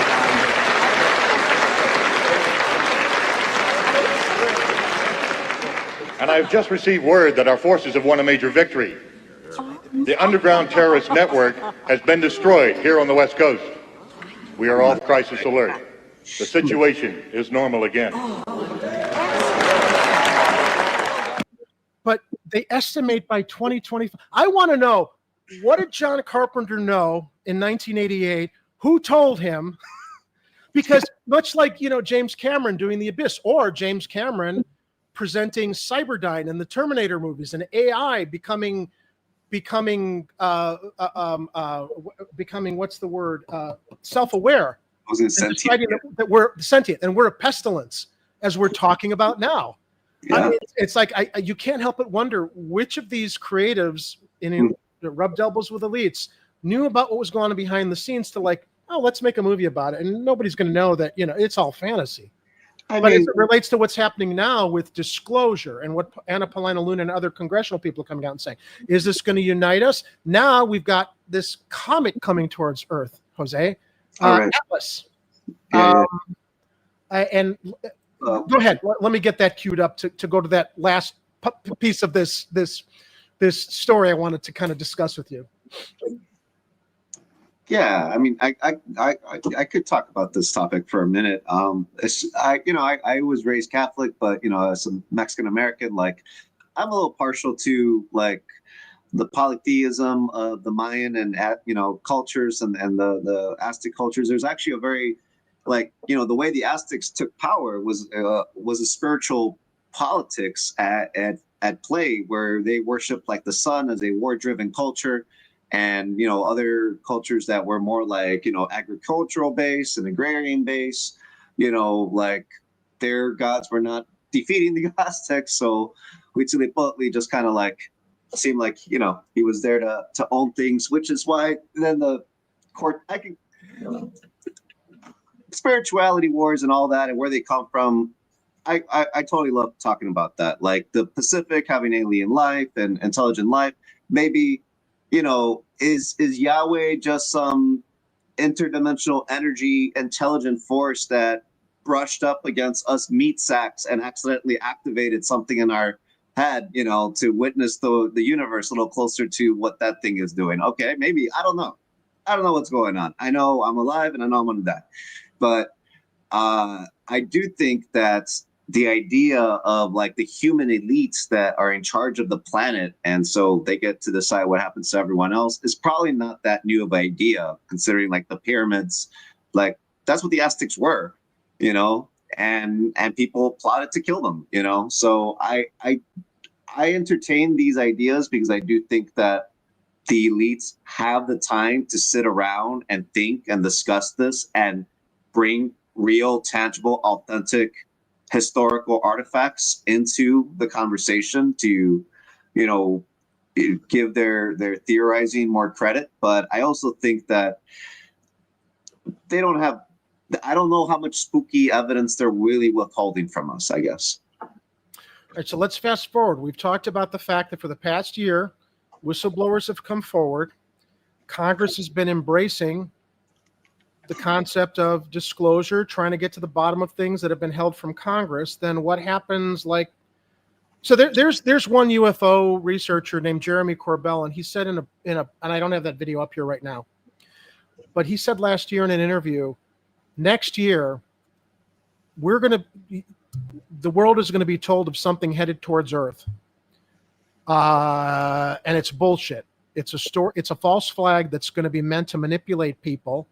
After all the talk about disclosure this past year, which might make more people more susceptible to accepting because they've been told, oh, there's something. Well, now something's coming to us. This is from News Nation, and this is this story got broken a couple months ago. But this Atlas 31, this 31 Atlas, is due in our solar system in November.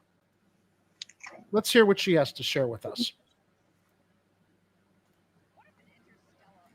Oops. Hang on. System is actually a new. What if if an interstellar object whirling through our solar system is actually a nuclear-powered spacecraft sent by aliens to test how humans respond? So on its face, that's crazy. Why wouldn't we just think it's a comet? That's what a noted astrophysicist believes might be the case. After we've been told about disclosure for the past year and suddenly acknowledging and accepting there might be something we haven't been told. And he says an image from the Hubble telescope backs him up. Most scientists agree that the so-called Three-Eye Atlas is a comet from another solar system. But Harvard scientist Avi Loeb claimed on this show a couple of weeks ago that it could actually be some type of alien technology. Now, that's a controversial opinion all on its own. But he's now going a step further, arguing that the Three-Eye Atlas could be a nuclear-powered alien spacecraft. It's ID4, Jose. It's Independence Day. We've been living through a 24/7 cycle of The Apprentice, right, in Washington. Now we're segueing into Independence Day, the movie by Roland Emmerich. Loeb says the Hubble picture appears to show the object emitting its own light. The object also appears to lack something that all comets have in common, and that's a tail. So what is this thing exactly? Well, joining us now is Avi Loeb. He's the head of the Galileo Project, director of Harvard University's Institute for Theory and Computation. He's also the best-selling author of the book Extraterrestrial. Great to have you back on the show. So you now say this is not only an alien spaceship, but it's nuclear powered? It's crazy, right? But is it? Or is it a false flag? Let's keep listening. I mean, I'm just tossing it back. And I don't know what to believe, Jose. It's just like, but this is going to change history depending on how, well, if what Avi Loeb is proposing turns out to be true. And we won't find out till November. Why are you saying that? Well, thanks for having me. First, I should say that if the light that we observe from this object is reflection of sunlight, its size needs to be bigger than Manhattan Island, 20 kilometers or so.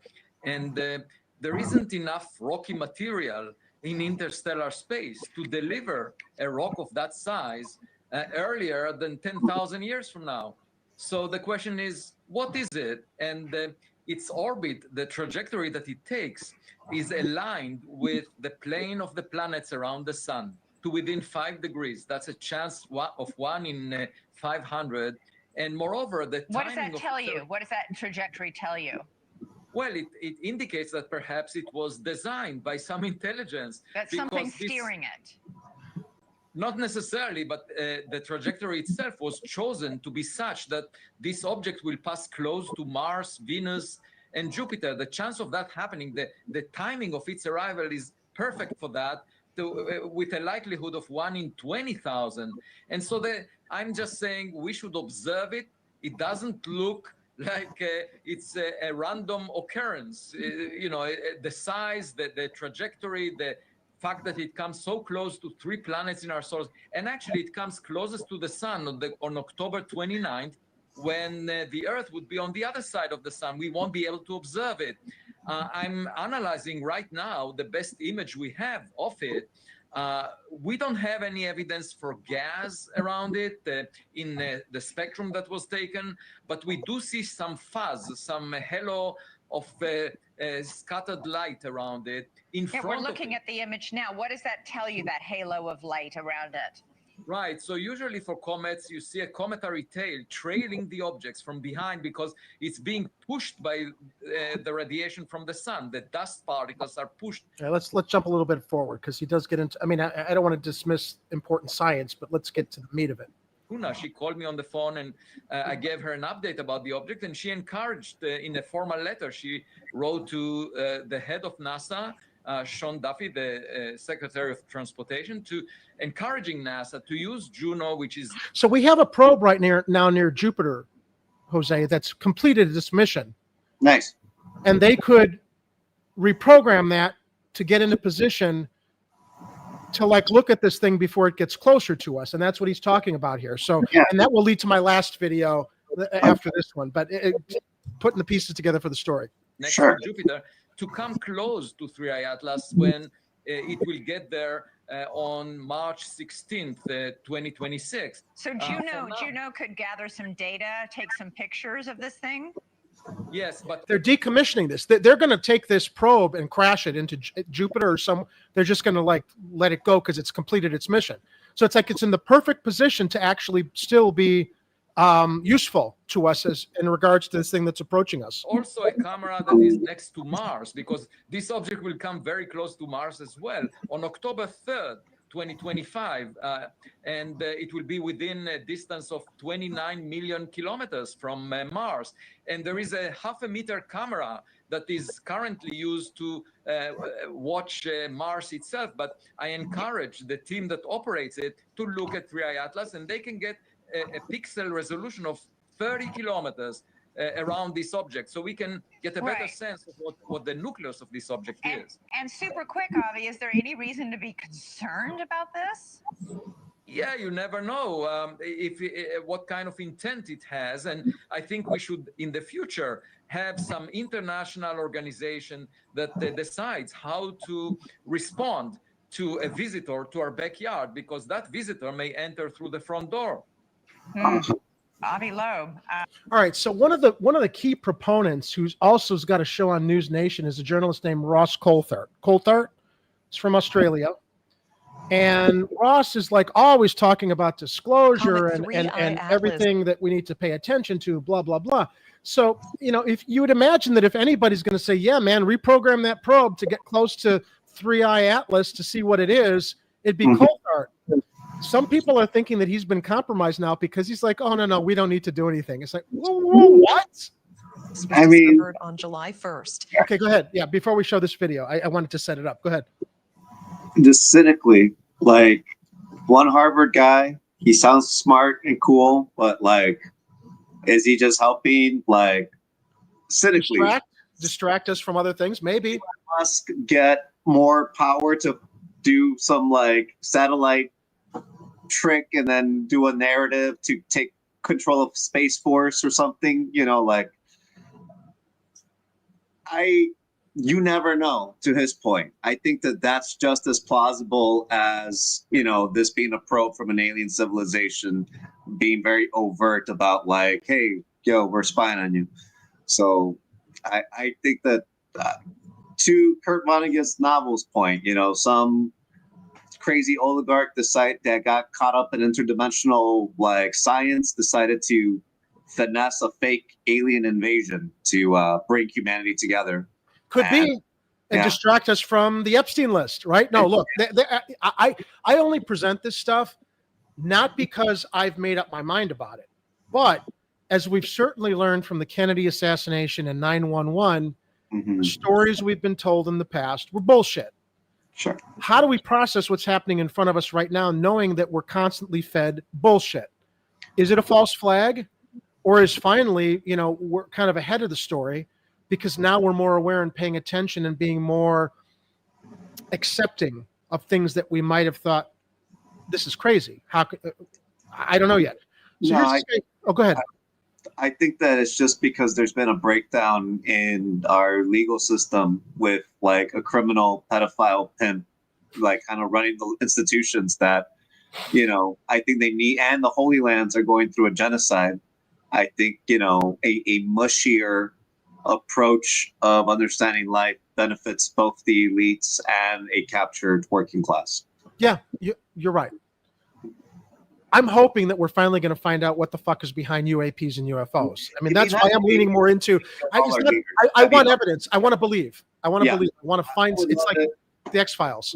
Take me to space aliens. I would love it. Well, I don't even want to see space aliens. If there are interdimensional beings that are literally able to cross, I mean, and physicists have said we are one dimension of multiple dimensions. Yeah.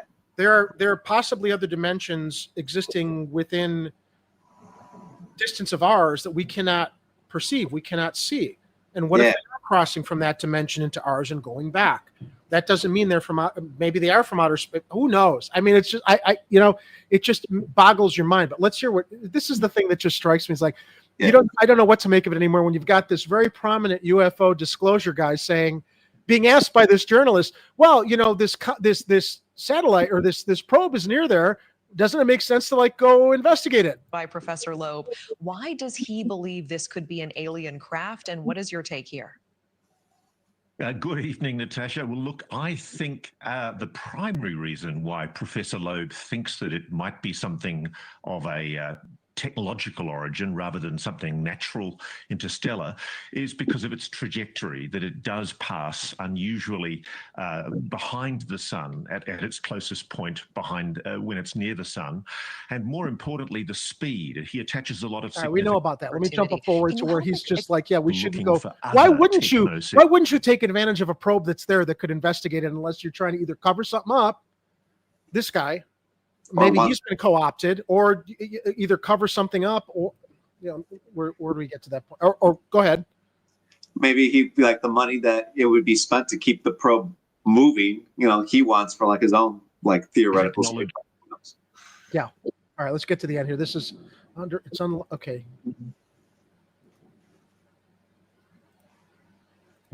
And most scientists would say that it's highly implausible, including Professor Loeb himself. He's acknowledged his speculation at the moment is unlikely. And let me ask very quickly, Ross, do we have the technology and the ability to intercept and deal with in the future anything alien in nature, especially if it is hostile, as Avi Loeb is raising his hand and saying this might be? Officially, no. Unofficially, I suspect the US has a lot more than it's letting on about. I do think that the United States is well aware of NHI. The evidence is indeed becoming overwhelming. And frankly, Non-human intelligence, NHI.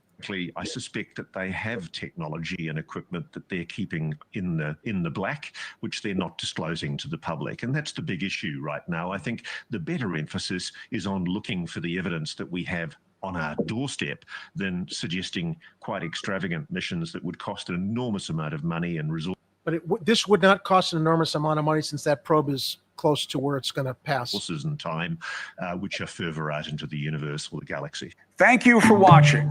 That wasn't deviation from existing. Wait a minute. To do this, or what is Okay, the here we go. Here's the section. Rather than sending Juno Loeb saying that Intent.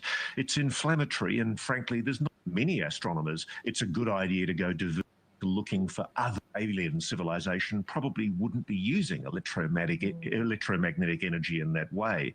So there's a frustration among a lot of people in science, including Professor Loeb, that not enough resources is going to looking for other techno signatures. I just don't think from talking to many astronomers, it's a good idea to go diverting existing spacecraft from, for example, Juno in orbit around Jupiter, or suggesting that these are necessarily alien probes with hostile intent.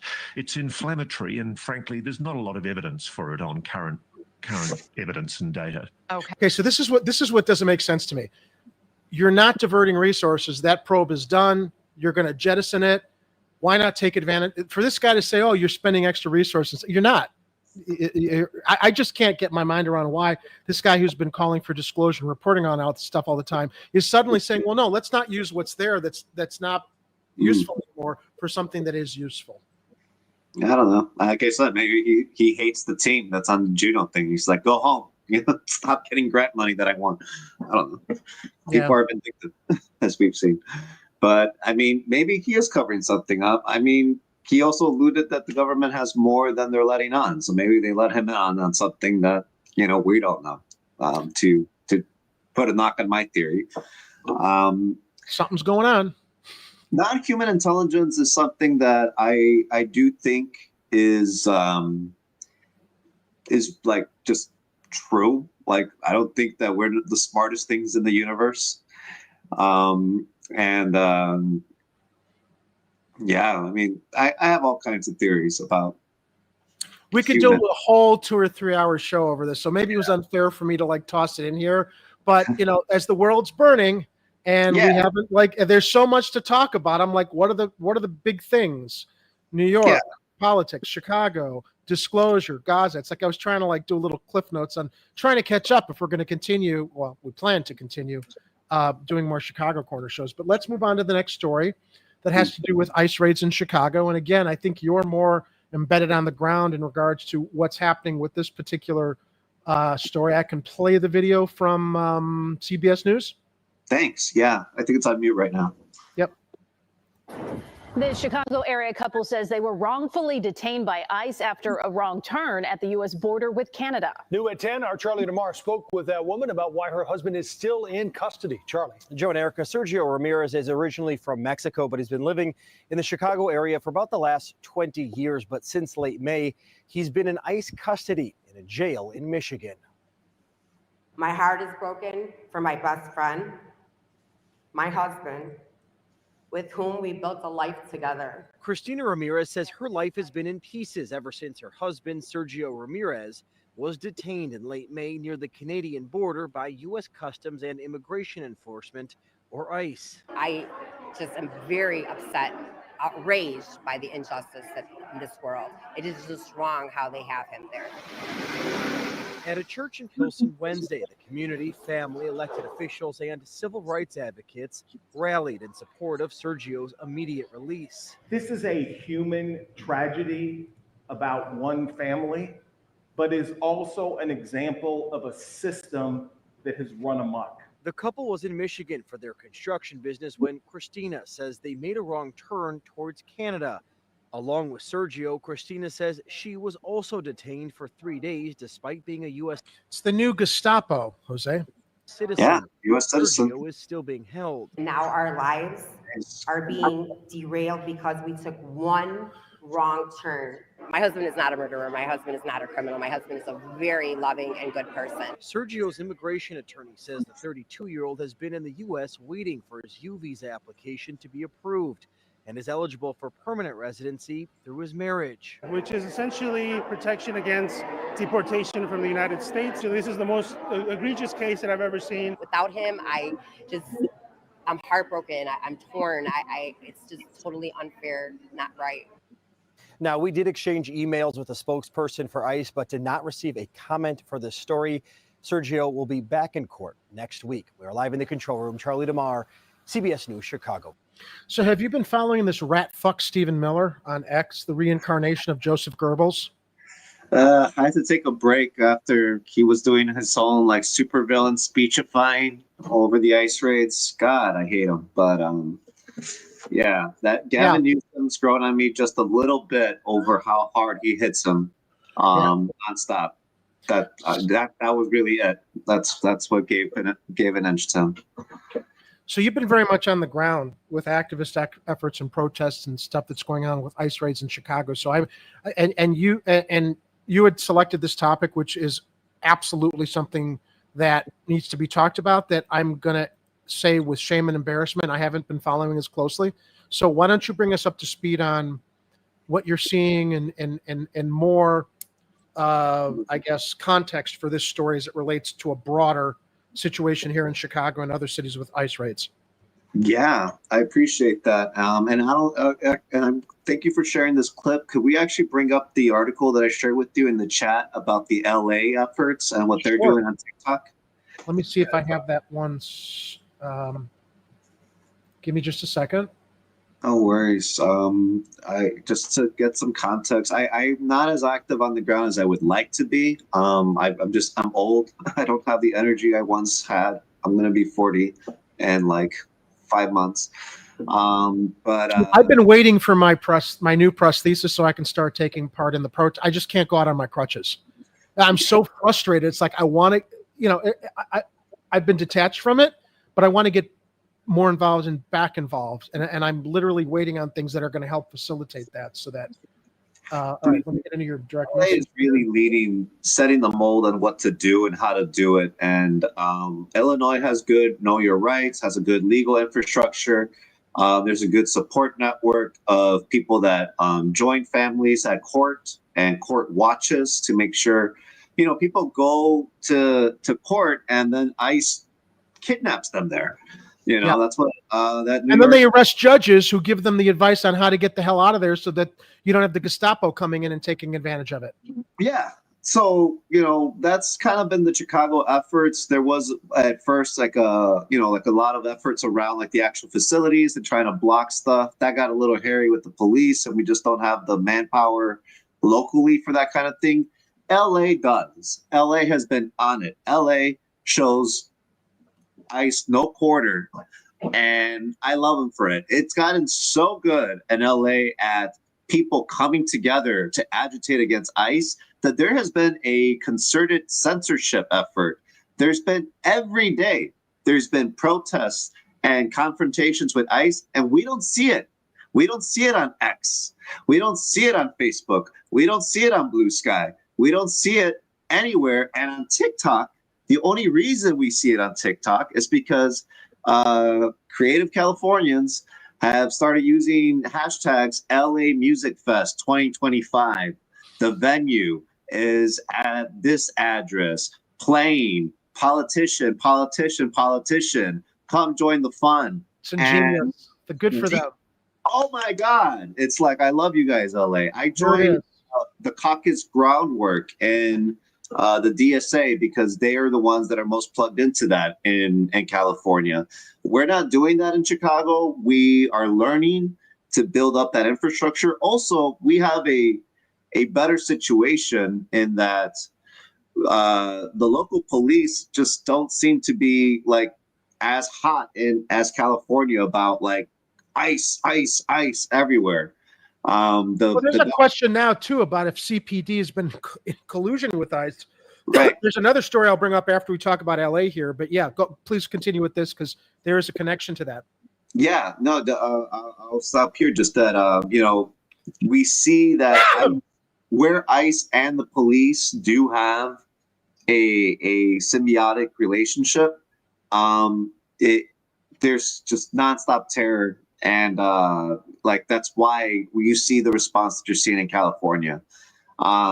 We did have that concern in Chicago initially, and our work was political to make sure that that remains toxic to police to work with ICE. The mayor and the police chief have a better relationship than like people were expecting. But that is definitely a zone of conflict. And now with Trump threatening to give Chicago the DC treatment, because he can't get us the same way that he was getting at LA, like that's all definitely in play. That's why I wanted to bring this up. What LA has been doing if Trump were to try to step it up here too. Do you want to read from the article to just the details, or should I read it? Can you read it from that end? Yeah. Just the Department of Homeland Security's continued focus in on Los Angeles, including the alleged detainment and release of a 15-year-old boy with disabilities on Monday, has faced weeks of demonstrations and boycotts. While people in LA are vocalizing their disdain in the streets and online, TikTok users now fear their stories are being censored. Something absolutely insane is happening. So Los Angeles has had protests back to back every single day. Chances are you didn't know about it. Because it's getting suppressed. Content creator Ariana Jasmine said in a video posted Saturday. So users claimed that videos about the protests in LA were getting shadow banned or secretly censored by the TikTok algorithm, with TikTok users in other states saying they were unaware of the protests because the content hadn't appeared on their feeds. TikTok declined to comment. According to its community guidelines, the platform makes content it deems not suitable for a broader audience, harder to find and search, and ineligible for the For You page. Eligibility standards list hate speech, misinformation, dangerous activity, and other subjects as prohibited. Protests are not listed as prohibited content. Now, creators have switched to code words, referring to protests as music festivals to help on-the-ground reports reach a wider audience. Through LA Public Press could not determine who first coined the terms. By Wednesday, Music Festival 2025 and LA Music Festival were trending on the app. There are currently no major music festivals happening in LA right now. What's happening is absolutely horrible, and we are being silenced. Everyone's talking in codes. TikTok isn't even allowing some reposts. So I've been screen recording and sharing, content creator Divina Estrada told LA Public Press. So Estrada said she first felt her content was being suppressed Monday. A lot of old videos are being circulated again rather than new videos. And yesterday, TikTok changed my pinned video to a random video on my page that had nothing to do with what's going on. Pause. Blowjob! Blowjob!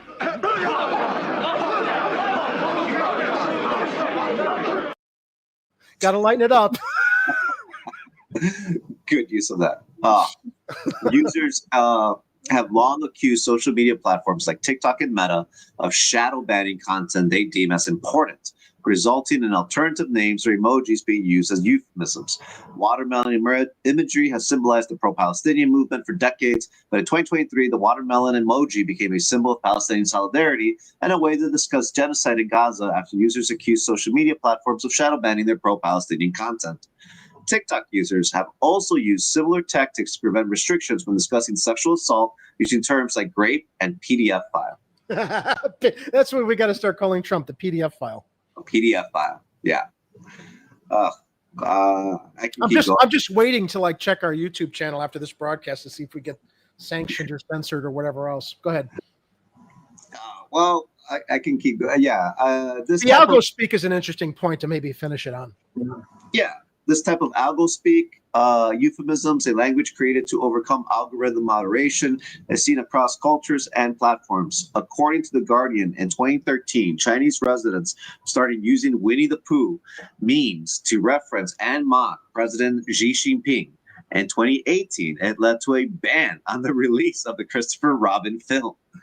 Experts say content suppression has real-world consequences. In February 2024, Yale University researchers explored the power of shadow banning on social networks, finding that influencing content in this way had the power to shift users' opinions and increase or decrease polarization. Shadow banning has the potential to change public opinion without being detected, and I think that's the scariest part. It's happening all the time. I mean, Chicago Corner's been shadow banned on Twitter.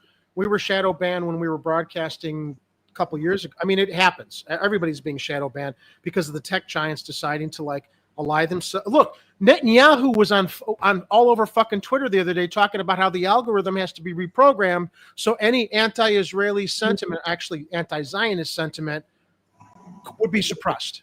Yeah.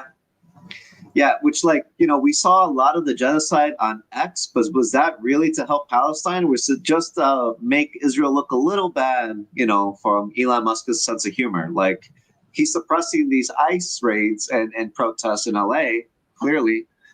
So. Yeah, I can't, look, Netanyahu is a fucking war criminal.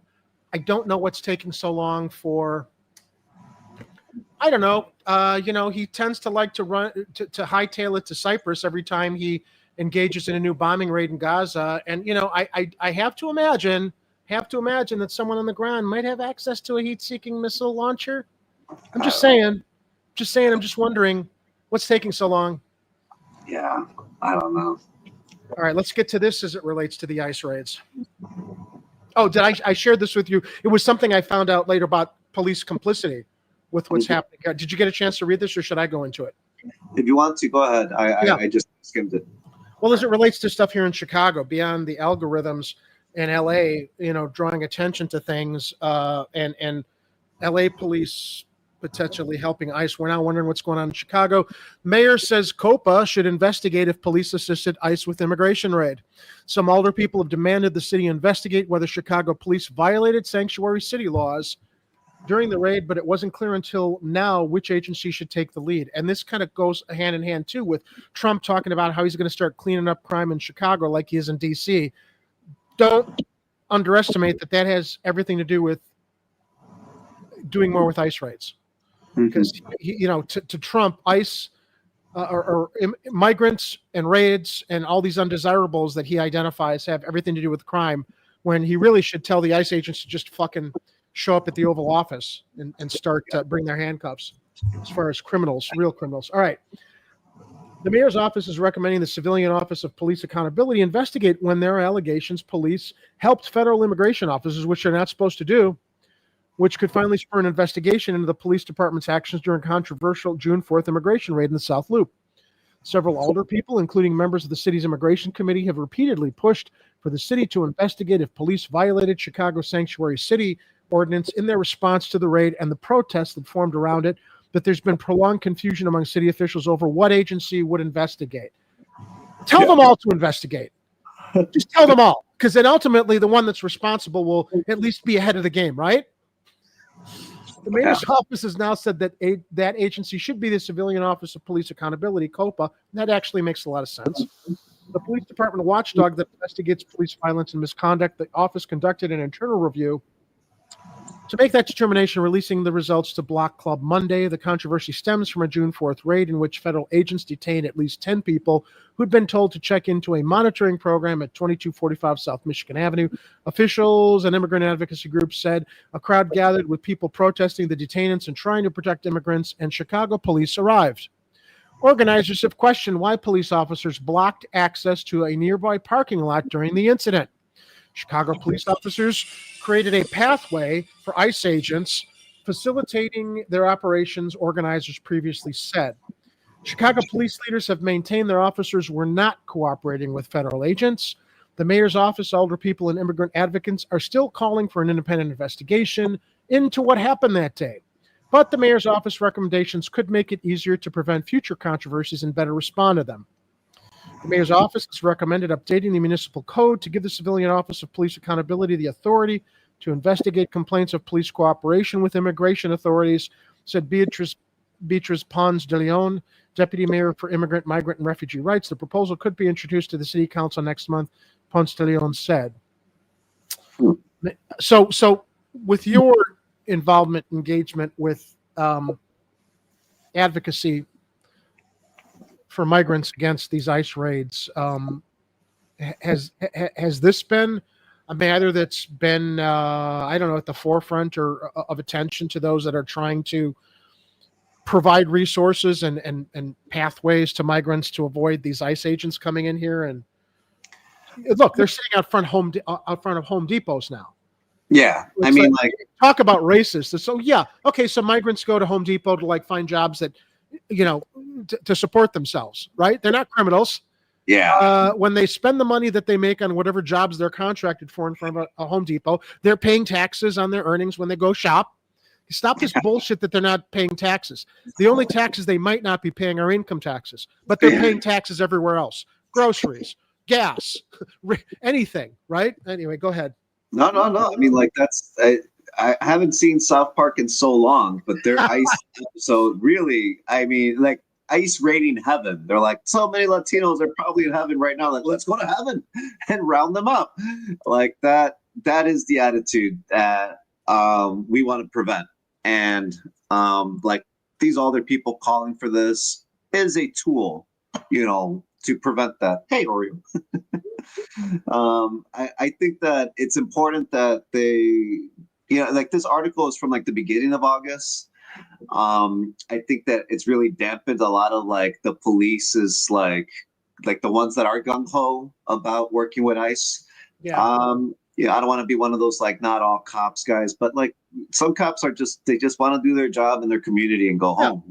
They do. Look, there are good cops, but unfortunately it seems there are more bad cops. And I've spoken with 2 cops that I'm friends with that have pretty much validated their perspective, and they are good cops. So yeah, you could trust an individual, but I think that even the individuals know they're in a pretty corrupt system. They're like, what do we do? You know, and like ICE itself, like people want to conflate ICE as being an offshoot of Border Patrol. Like George W. Bush created ICE because the Border Patrol was the most corrupt federal agency that was like human trafficking and competing with the cartels with drug trafficking. And he's like, you know what? You cannot be the face of what I want to do with America. So I'm going to create ultras of you, you know, that basically like an FBI version of you guys. And I feel like the Border Patrol culture has sunk ICE into what Bush wanted to prevent, and which everyone was telling Bush that was going to happen at the time. Like people were warning Bush not to get too close to Putin at the time, basically just telling him like, sorry, bro, but I think he's going to outsmart you. He's a KGB freaking chief, and you're a cokehead, you know, fail son. I don't know, man. I don't know. A cokehead legacy. A cokehead Yale cokehead legacy. Them being alone in the room was like that kind of benefits Putin a little bit. Sorry, bro. Like I think he's gonna outsmart you, and I think he might have. But I think that's a big segue about like ICE has its own outside culture, but obviously people become friends, cops become sympathetic. The police as an institution are most responsible for Trump becoming president in my eyes, you know? It's true. Yeah, Along with Barack Obama. Well, Obama teased them, but I mean, even the Republican Party, who I hate and I work to like eliminate, like I will give them credit. They put Trump through 2 full primaries. Yeah. He beat them. Yeah. He did their best, but like they did at least put those hurdles for him to jump through, and it was a concerted effort of people that are very like there's Trump zealots out there. There are people ready to keep carrying the Trump flag long after he's dead, those are the people I'm worried about. And I think that that's what, this effort from COPA is meant to stifle. But I think just the threat alone has worked to stifle it. I think that's why Trump has to like call out Chicago now directly, because I don't think the U.S. has enough support here locally for people to do it on their own. Yeah. Well, when you've got a thug like John Catanzara running the Fraternal Order of Police, and you've got, all those police in support of him, unfortunately, you have too many cops that are racist, bigoted. I mean, he's like the poster boy for that. His attitude. I mean, he's just like he's practically a Klansman. Yeah, I mean, we've seen his public tirades and stuff. He's anti, people of color, and anti anything that's not white and American, and tough and yeah. So a little step down from Rom's police union guy. But yeah. What's that? Oh no, that was his police chief. Yeah, it's a bit. He was Rom's police chief? No. I just remember Rom had a police chief that ran for mayor against him, but it's a different situation. Oh, Gary McCarthy? Yeah, McCarthy. Speaking of Rom, I would like to thank the great mayor of the city of Chicago, Mayor Emanuel, for help making this happen today.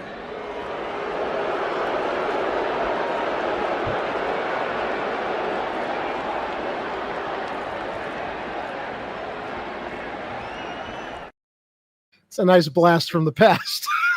Oh, I'm sorry, I mentioned him. Oh God, yeah. He's so. Is he back from Japan yet? I think he's running for president or something. I don't know. Oh, they're planning on running him as the authoritarian alternative to Trump. Meanwhile, in Japan, I take responsibility for what happened because it happened on my watch.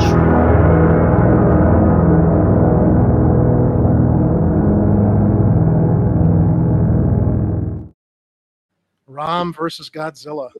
Oh my God. Oh God. Yeah. So we got to keep it light here, otherwise we'd blow our brains out.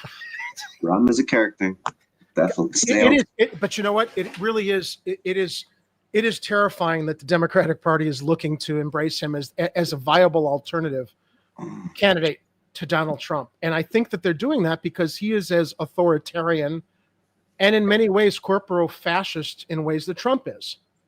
And they probably think, well, we need to reach out to the Republicans. We need to go to the middle ground instead of, focusing on the working class, labor, actual left voters that you fuckers have left behind for, the past 20 years since Clinton decided to reach across the aisle with the Republicans, not with a hand grenade, but to pass NAFTA.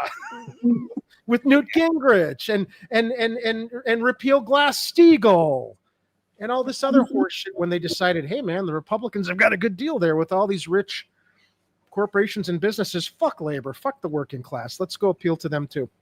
Yeah.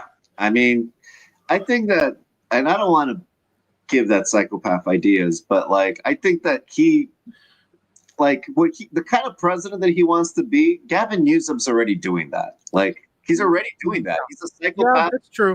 The oligarchy bending their will towards his voice and getting the public to accept what little he has to offer. And it's like, that's kind of how you create a president, through those awful forces of will. Yeah.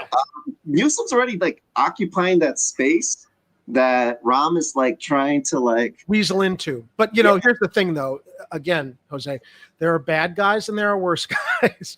And Newsom just puts a pretty face on all the shit we've been dealing with Trump.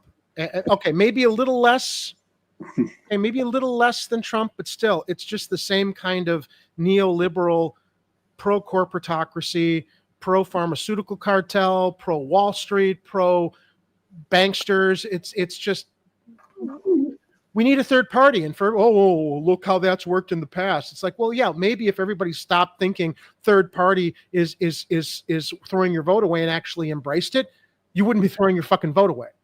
Because you're voting for someone who's actually got the votes behind them to finally take down the duopoly. Yeah, I mean, I don't ever want to be like, I respect David Sirota. He's a journalist that was Bernie's comms guy, and he tried to start his own thing. But I don't want to end up like him, beaten down by the duopoly, and taking part in so many third-party efforts that you even become jaded and cynical and hopeless about that. But I think I got through that early. But but you can't. Honestly, this is you can imagine you can reform the Democratic Party from within for the past 20 years. You can't. The Democrats, it consumes you and shits you out. The Republicans have a funny way of organizing where they just go to the top people in society and be like, we want to do what you want to do. That's it. And then we're going to pretty much eliminate everyone in society that isn't conforming to that. It's obnoxious, but if you're in, it can be comfortable. The Democrats are. I've been trying to reform the Democrats for 15 years. It's a wasted life, that's for sure. They're a selfish party that have always used the masses of people to obfuscate from their powerlessness to other oligarchs.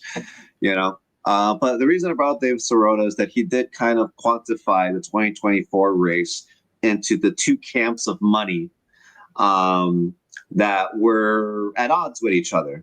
And I don't know if he really spelled this out. To me, it seemed very clear that it's just fossil fuels versus tech, green energy people. And, those groups are at odds with each other. And our duopoly, our system, our one big club, is their group therapy. That we don't really, we're just pawns in, right? We're not here to engage with it. I don't know what a third party does in that environment, against those powers or for the people. But I would be interested in one, because I'm in DSA. So we're practically trying to occupy that third party space of we want to organize you politically for your own well-being and political power.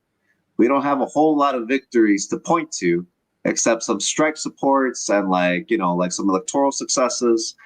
That's not, that's a little uncharitable. A lot of DSA chapters, they're going back to bread and butter, which is just mutual aid organizing, helping people during COVID, doing helping homeless, helping impoverished communities. But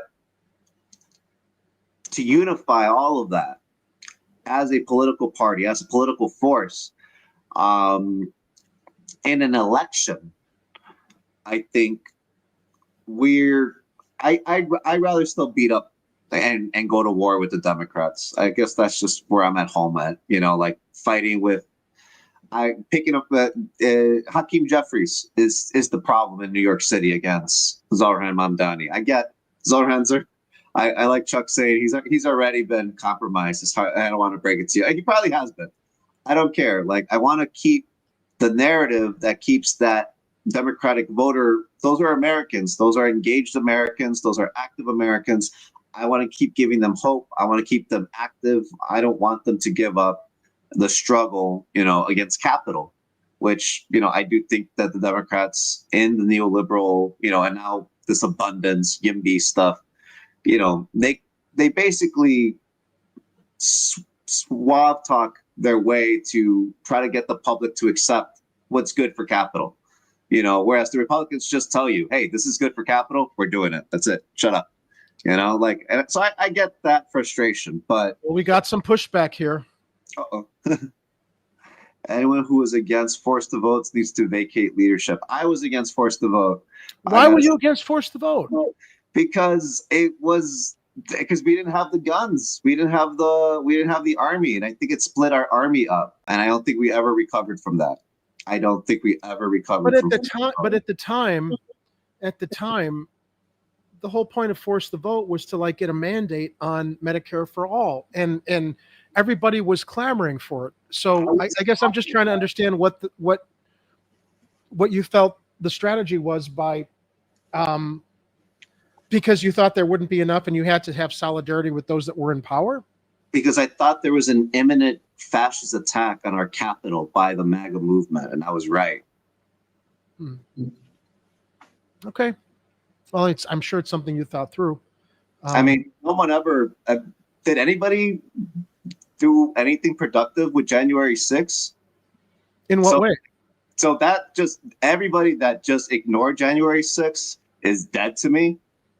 Like, some of those people were the biggest force to vote supporters, which made me trust it even less. And the MAGA people, there were MAGA people that wanted to force the vote? No, just like why didn't leftist podcasts do anything with January 6th? I saw a lot do things as far as like criticizing it or condemning it. I saw a lot of leftist podcasts working the legal argument to entrap Trump and his people around it. Like, a bunch of MAGA people got like arrested. It's not like, but the leadership, like Bannon, like Stone, like, we should have been on their asses constantly, but like bots and trolls just like wore down podcasters. Let me ask you this though too, because this has come up since then also, especially Nancy Pelosi's complicity. Have you followed the stories on how Pelosi allowed some things to happen with the I think Trump had sent, and I'm not standing up for Trump, Jose, you know that, but there's a lot of shit that's come out since then that suggests that there was an opportunity to take advantage of that situation politically. I think that's giving the Democrats way too much credit. Pelosi losing power is not like what she loves to do. She had her daughter following her around with a camera that day so they could make an HBO documentary. I mean, did anyone watch in the moment of what was going on, that was to her mind politically advantageous. She's in the middle of the chaos and the calamity, and they just happen to have somebody, and then you find out later she let some things happen. Pelosi wants Andy Bashir to be president. Like, Pelosi's an idiot. She can go to hell. Like, I don't care. Like, I don't think that's smart. I think that she was under attack, and her instinct was to be an opportunist about it. Like, as everything she does, yeah. Right. Well, exactly. That's her instinct. Yeah. She's like, oh my God, what do I do with this? I know what I can do with this. Like, we got to plan a future podcast where both you and Ed are present so we can debate this even more. Yeah. I mean, no, I don't want to belabor it. Look, I respect your point of view on this. I happen to disagree, and that has a lot to do with the cynic in me. It doesn't mean I'm right. Yeah, you're wrong, or that I'm wrong and you're right. It's like how we process what went on from what we've looked at and what we've heard and what we've read about. We got a coup. We had a success. So in the DSA convention, the PT, the Partido de Trabajadores from Brazil, Lula's party, basically said, if generals, if army battalions, if media people, if labor, if all of these groups didn't stand with us and our values, not politically, not even politics, not even our policies, just our values and what we wanted for Brazil, Bolsonaro would have succeeded in his coup, and we would be living under a fascist dictatorship where we would have been slowly being purged out. He's like, we have to come together to prevent that. He's like, you guys failed to prevent the fascist takeover of your country again. Like, I know it's the same party. I know the Democrats are just like the Republicans. They're exactly the same. There's absolutely no different. I know that a lot of people say that's fine. It's like the Harlem Globetrotters and the Washington Generals. That's what we're witnessing. That's, the people that are combating ICE and have Gavin Newsom helping them probably feel differently. And that maybe that's part of the script.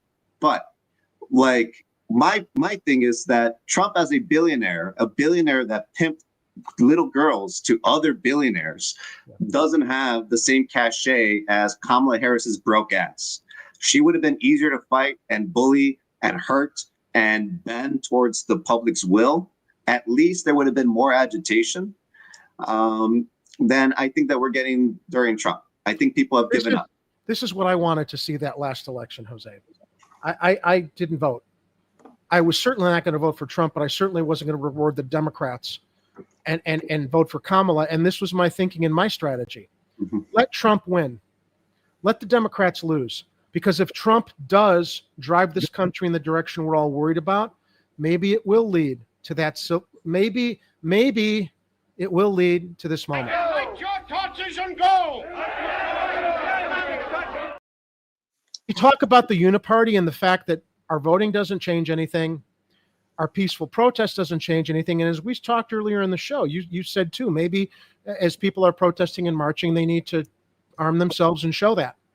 I don't even know that that's going to do anything. And I'm not advocating for civil uprising. But dude, at this point, I don't know what the fuck else is going to work when you've got one party on the left that rigs its elections and has said in court they can choose whoever they want in their smoky rooms, okay? Or you've got the fascist Trump that maybe he will finally get people to stop paying attention to pro wrestling and keeping up with the Kardashians and all this other bullshit and realize we got to stand up here and do what our forefathers. This country wasn't founded on protests and voting. And again, I'm not advocating for that. No one wants to see that. But that's literally where both parties are, I think, leading us.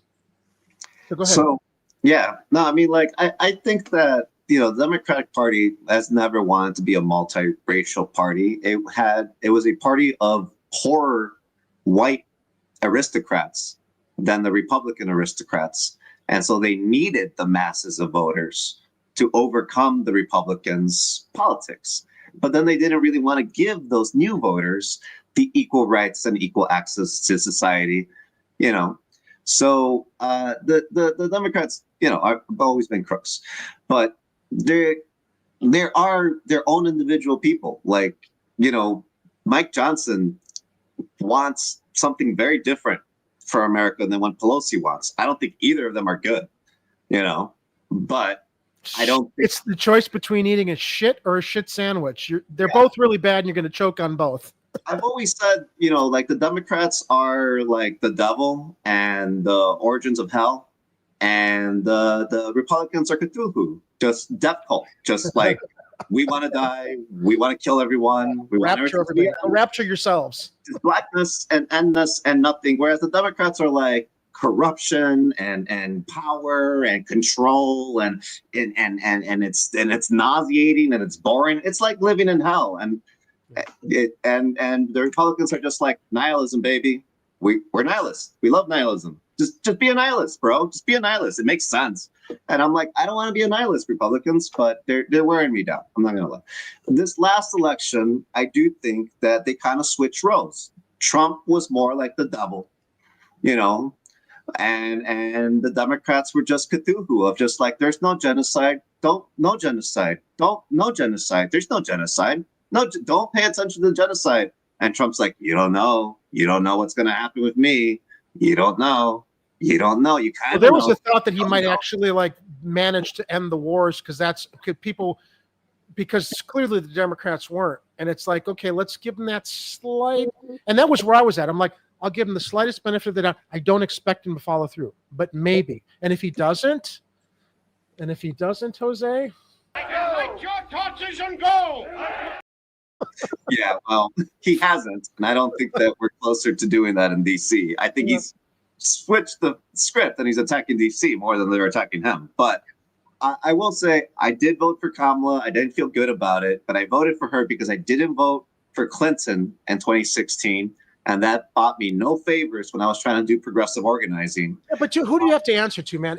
This is how I look at it. But look, the next day you look in the mirror and who did I vote for? I'm not going to vote for Kamala because I know that she says anything and stands for nothing. I'm not going to vote for Trump because he's a fascist. If I didn't vote, basically I didn't support evil or lesser of two evils, and I can live with that. I mean, personally, I'm not throwing it on you. But it's like, I want to look in the mirror and say, if I voted for someone who reflects my values, and neither of those candidates reflected my values. And that's how every voter should look at it.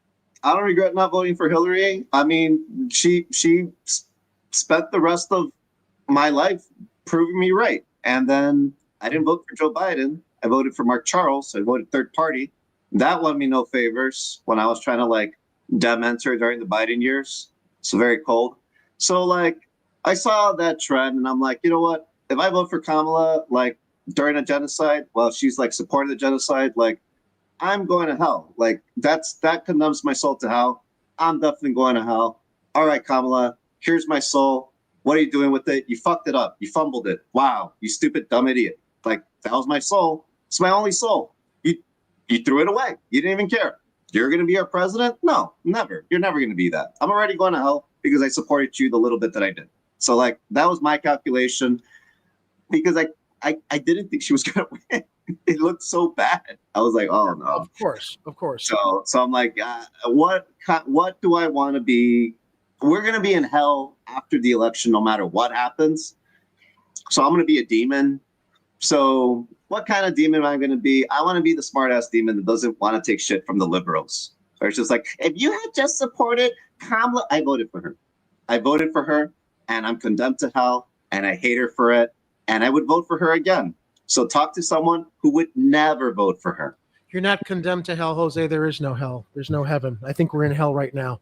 Probably. I think that, on a spiritual realm, don't worry about heaven or hell. I think people who worry about heaven or hell and where they're going need to forget about where they're going and focus on what they're doing here right now.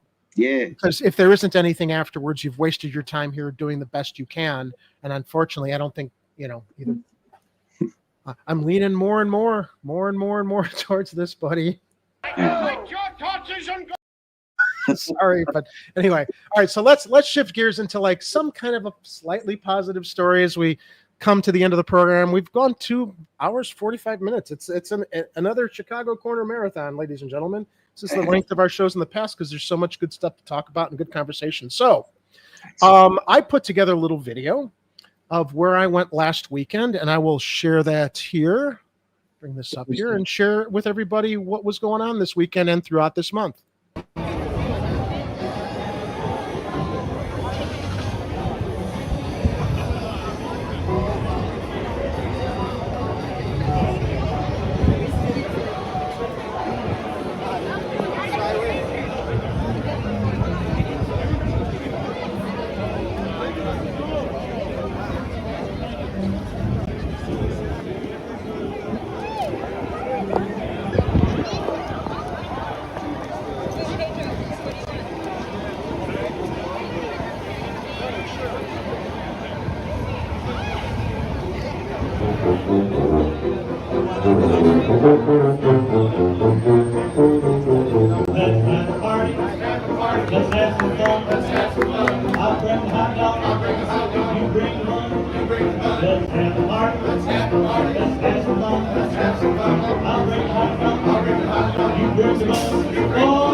That is dope. The centennial anniversary of the Uptown Theater, 100 years old. Thankfully, owners have managed. Well, Jerry, what's his name? Jerry, I forget his last name. Let me get the article up here. Where's the tab? I lost my tab. Oh, here it is. Okay.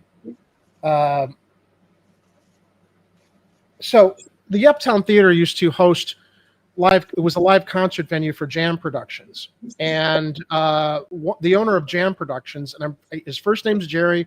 I'm looking for Jerry Mickelson. When the Uptown Theater closed down, the owners didn't keep it in good shape. There's a lot of damage. Mickelson purchased the building with the hopes that it could be renovated and restored, but it never reopened. So on its 100th anniversary, people are wondering, will the Uptown Theater ever reopen? Historic Movie Palace turns 100 amid latest revival effort. And what I just showed video of was every notable anniversary. They last did it during the 75th anniversary, I believe back in 2000. They do the Uptown Community Portrait, where everybody comes out to the Uptown Theater in the neighborhood to take a portrait, as was taken on the opening day of the theater back in 1925. So I went out and participated because, as you know, I'm a filmmaker. I'm a huge cinephile. Love old movie palaces. They are the temples to the imagination.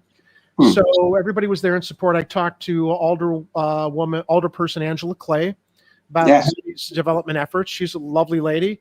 Really at the forefront of trying to do something. And I'll tell you about my conversation with her. But that's the Uptown Theater. How do you not figure out how to restore this place? Now, the inside is not in as good shape.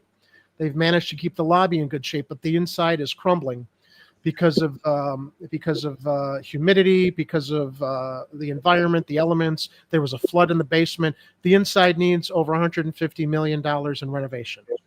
Before COVID, there was a development company here in the United States that was going to spearhead the effort along with TIF financing and help from the city, but the pandemic happened and that whole effort fell through the floor because everything stopped.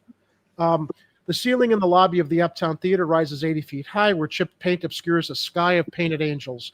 Towering drapes framing the grand staircase are grayed and flaky to the touch.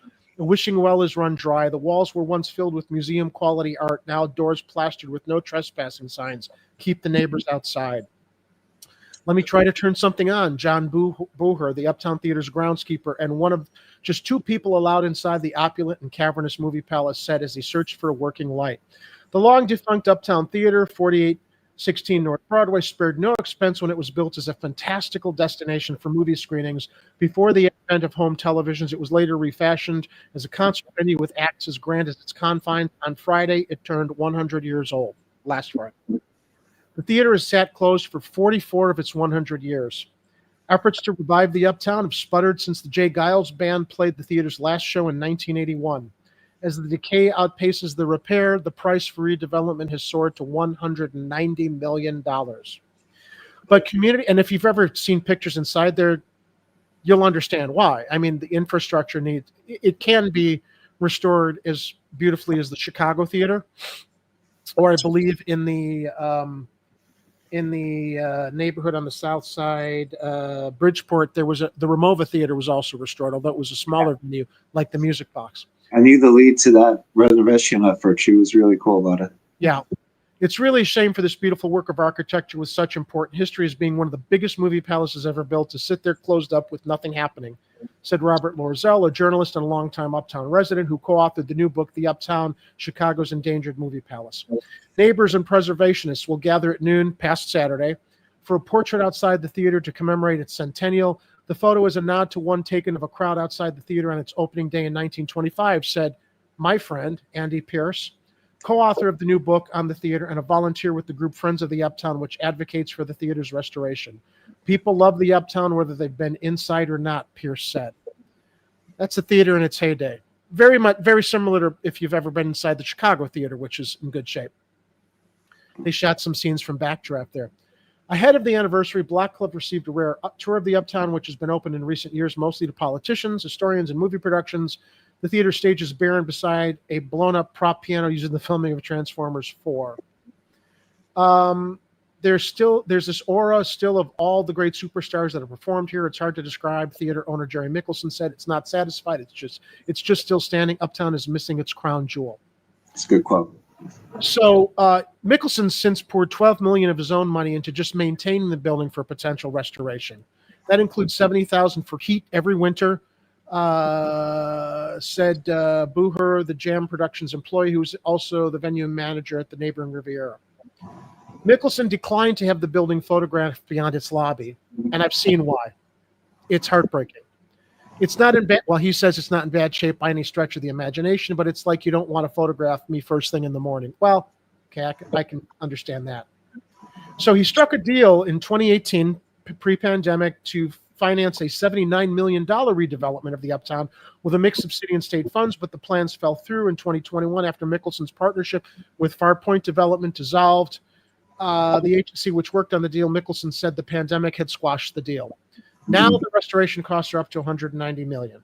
The longer it takes, the more expensive it is to restore. Mickelson applied for TIF financing, earmarked to redevelopment the Broadway corridor.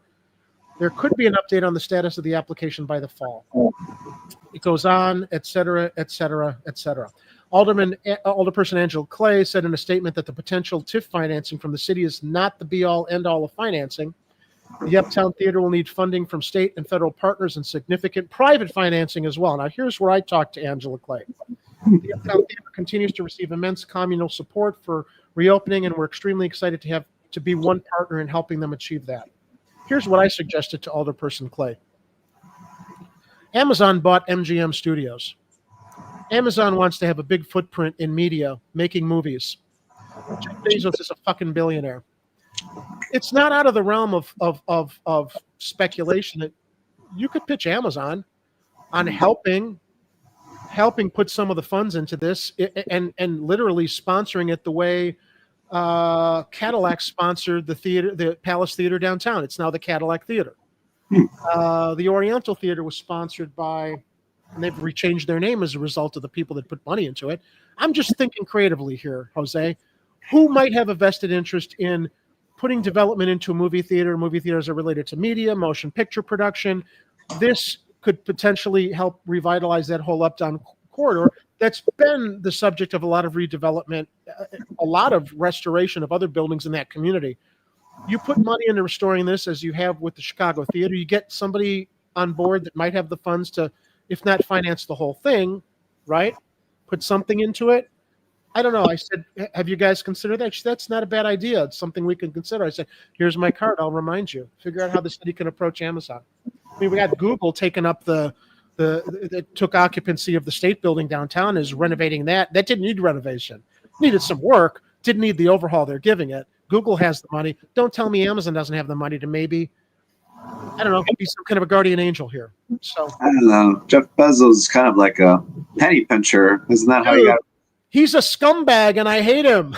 Yeah. But if there's a way to take advantage of him, look, dude. You know, your logic is sound. He does want a media empire. This would be really big. This would be like big for him, Mike. And like you.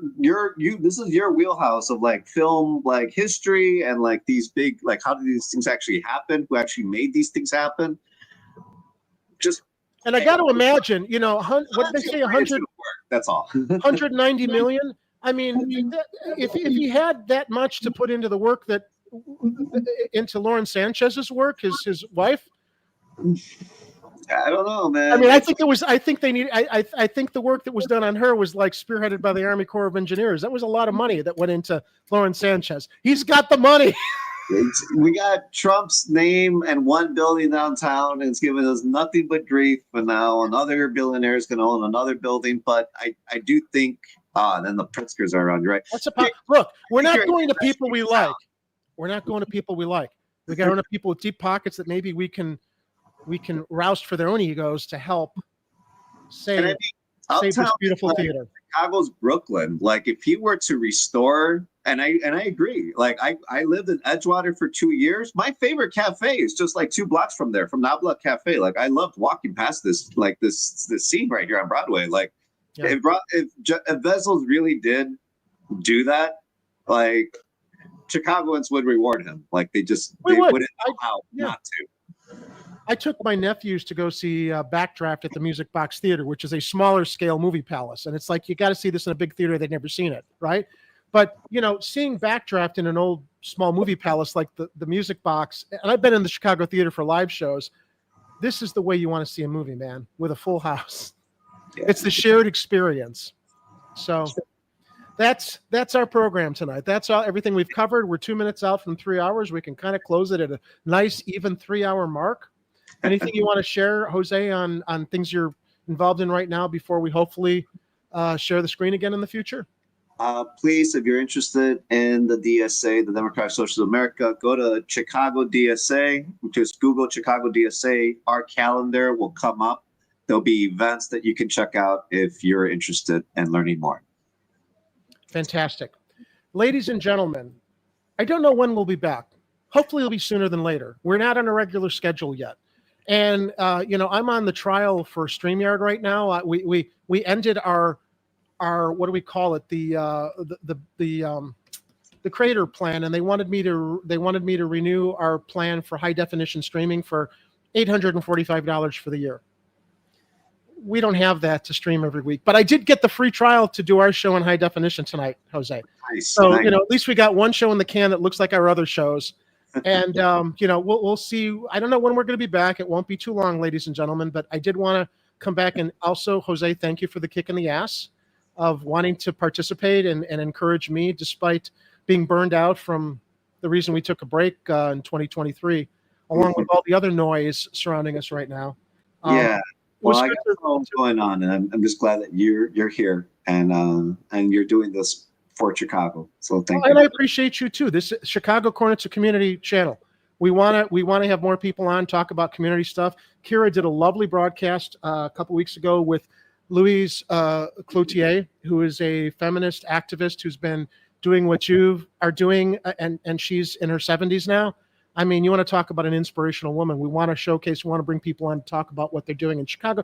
But also, when the co-op purchased Chicago Corner, we were looking at, it doesn't just want to be, we don't want to just be Chicago news. We want to talk about news from a Chicago perspective about the world, the country, and locally. So we will be back soon, ladies and gentlemen. Please like the broadcast, subscribe to our channel, share it if you like what we're doing here. We've got a lot of other archived shows we can share with people. You can go back and look at our previous work, and we'll be back soon, and we will announce that. Hopefully we'll get Ed when he's free, Kira when she's free.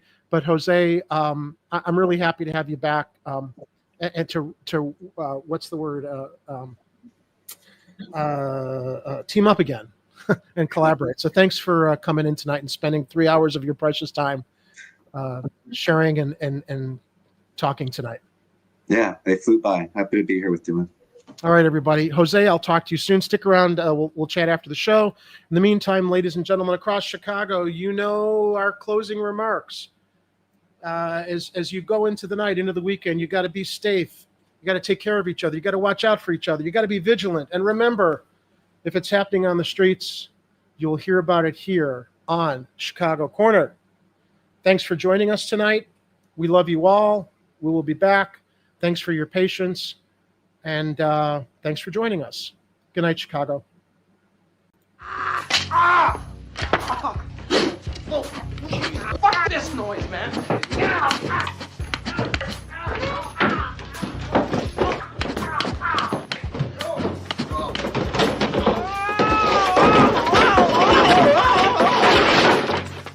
Get out. And don't come back until you've redeemed yourselves.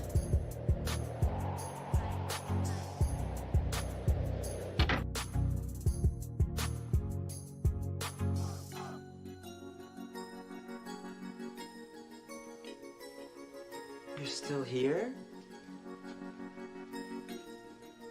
It's over. Go home.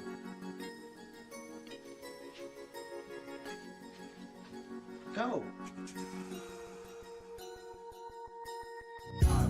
The views and opinions expressed in this program are those of the speakers and do not necessarily reflect the views or positions of any entities they represent.